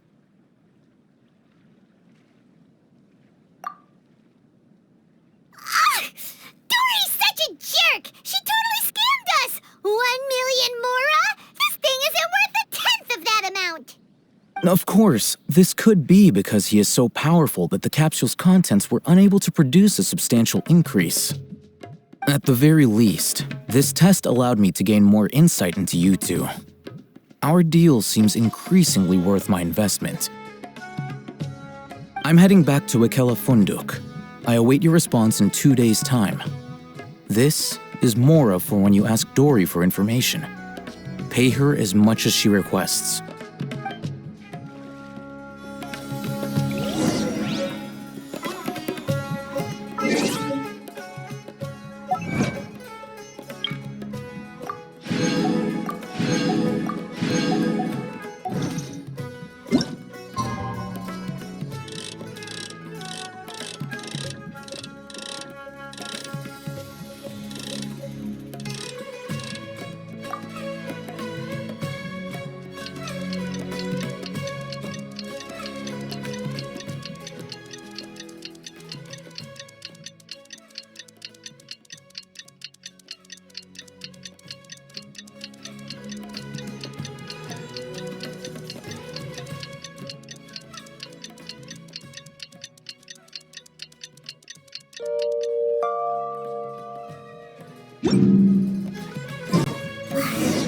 Let's see Dory today and ask her about where the Divine Knowledge Capsule is.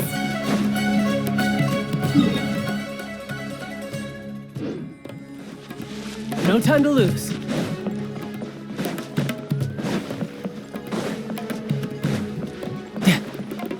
No time to lose.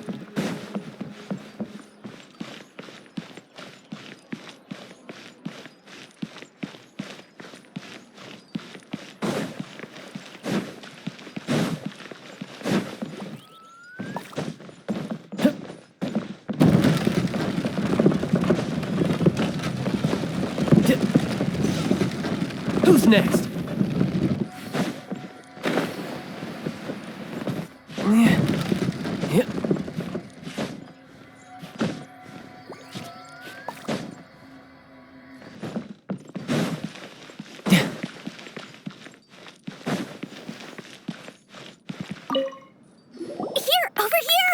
Welcome back, my loyal patrons. What can I do for you this time? You name it. Can knowledge, supplies, or anything else you need. I'll find a way to get it. Where there's a waterfall of Mora, there's a way. Can you really get us anything we want? Anything at all? Aha!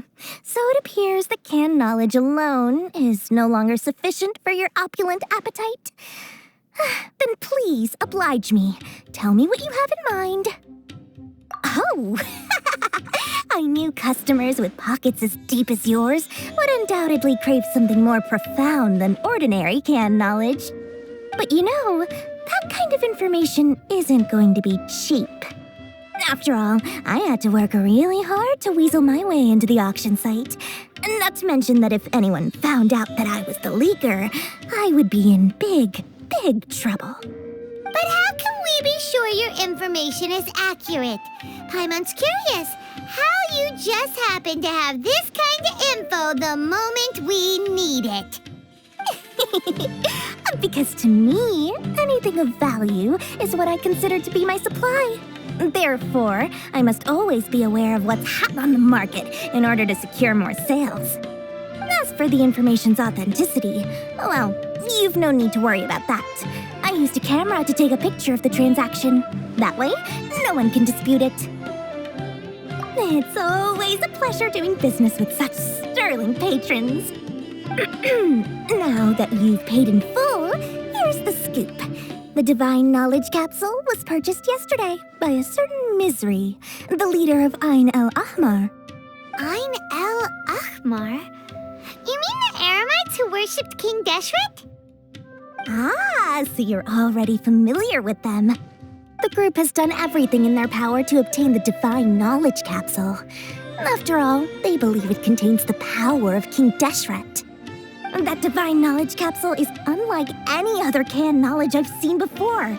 It was glowing bright red. The capsule is clearly visible in the picture I took.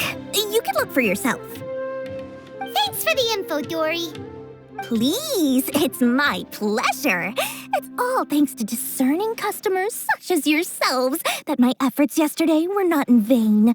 Please, don't hesitate to contact me if you ever need anything else in the future. Mora for Dory opens doors.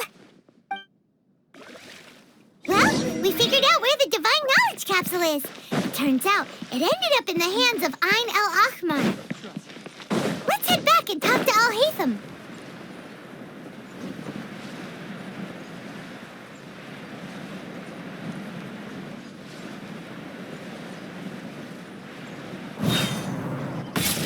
Al-Haytham, we got the info you wanted. Really? All right. Let's hear it. Dory even gave us evidence to verify the intel. Have a look. Huh, look at that. Clear as day. It must have taken some guts just to infiltrate the scene of the Eremites' transaction.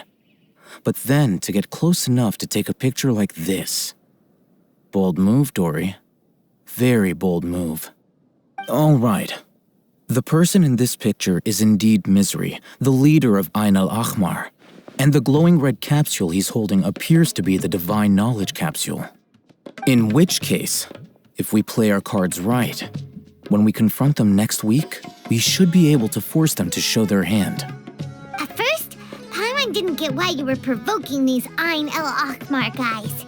But now, it sort of makes sense. Everything's playing right into your hands. After we defeat them, we can finally have a serious talk with their boss and get them to lend us the Divine Knowledge Capsule. Thank you for your time and efforts. Take a few days off while I make some preparations. Let's meet up again on the afternoon of the arranged date, 3 o'clock sharp. See you then.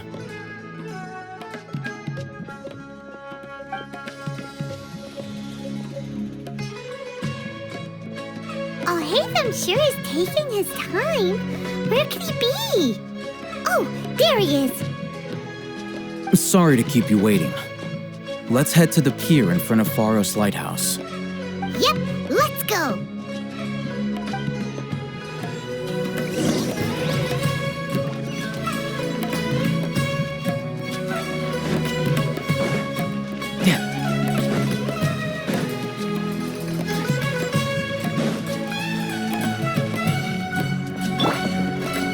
Into the wind!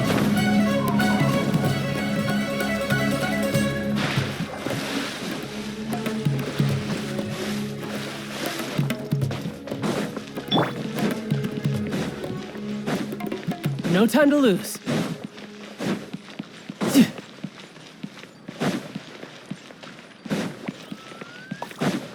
No time to lose. Al-Haytham.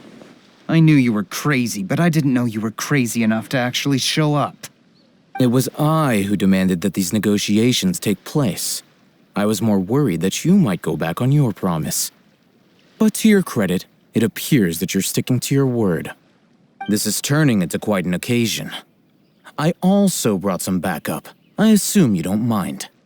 Backup? Aren't you the brat from the restaurant the other day? You've come to support this lunatic because he helped you out? Fine, your funeral. I'm not going to mince my words. Once we're done with you, you'll be nothing more than fish food. Get 'em, boys!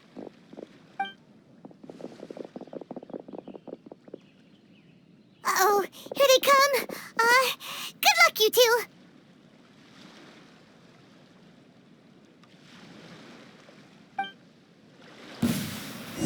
That's close enough. The wind knows me. Tidal wave. Following orders. Feeling lucky today? Get out of here! Coward.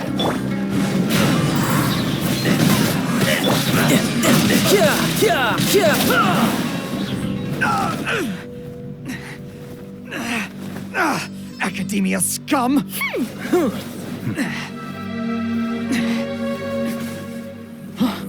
Boss! Finally!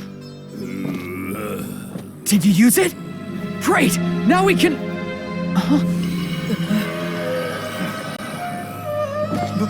Boss?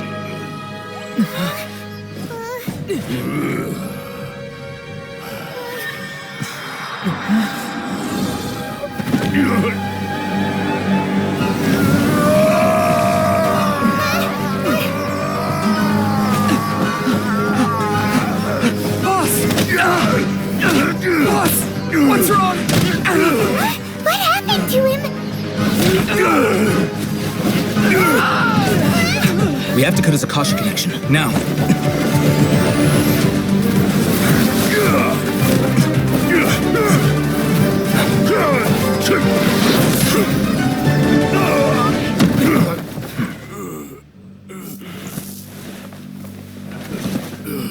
Target acquired! Arrest him!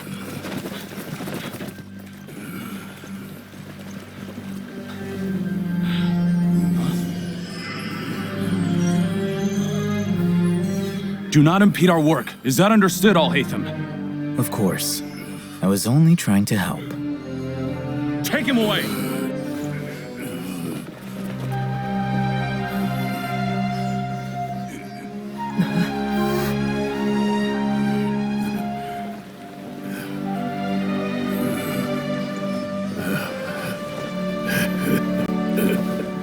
World, forget me.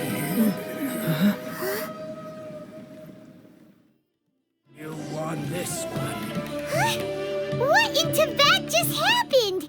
It's like that big guy suddenly lost his mind. It looks like he used the Divine Knowledge Capsule. You mean the Divine Knowledge Capsule did that to him?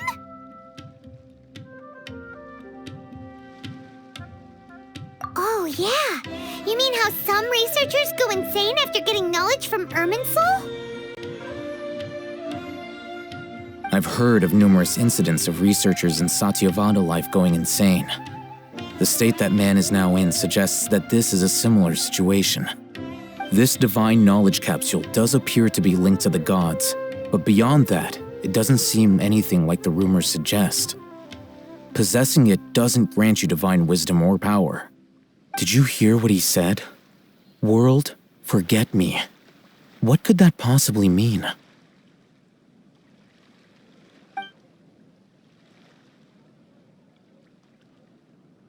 If the mantra took him away, then that means the Academia got the Divine Knowledge Capsule back too. What a shame. We were so close. Still, Paimon didn't expect the Divine Knowledge Capsule would be so dangerous. Imagine if we tried to open it. Oh, who knows what would have happened to us? As things stand, there is no reason for me to remain in Port Ormos. I believe our collaboration has also reached its end. Oh, we were so busy trying to find the Divine Knowledge Capsule that Paimon forgot to ask you something. Since you're a member of the Academia, do you have any idea how we can go about meeting Lesser Lord Kusanali? Truthfully, I don't. Lesser Lord Kusanali appears to exist outside of Sumeru's entire administration. Most of the time, you wouldn't know she exists at all. Moreover, since the Academia possesses the Akasha, a symbol of our deity's wisdom, scholars have no reason to desire to make contact with the deity herself anyway. Everything about Lesser Lord Kusanali is such a mystery. I'm heading back to the Academia. How about you two? It's almost the day of the Sub-Zeros Festival. Maybe we should head back too. We've been rushed off our feet over the past few days, so maybe a little rest and relaxation will do us good. Then we'll part ways here, Al-Haytham, until we meet again.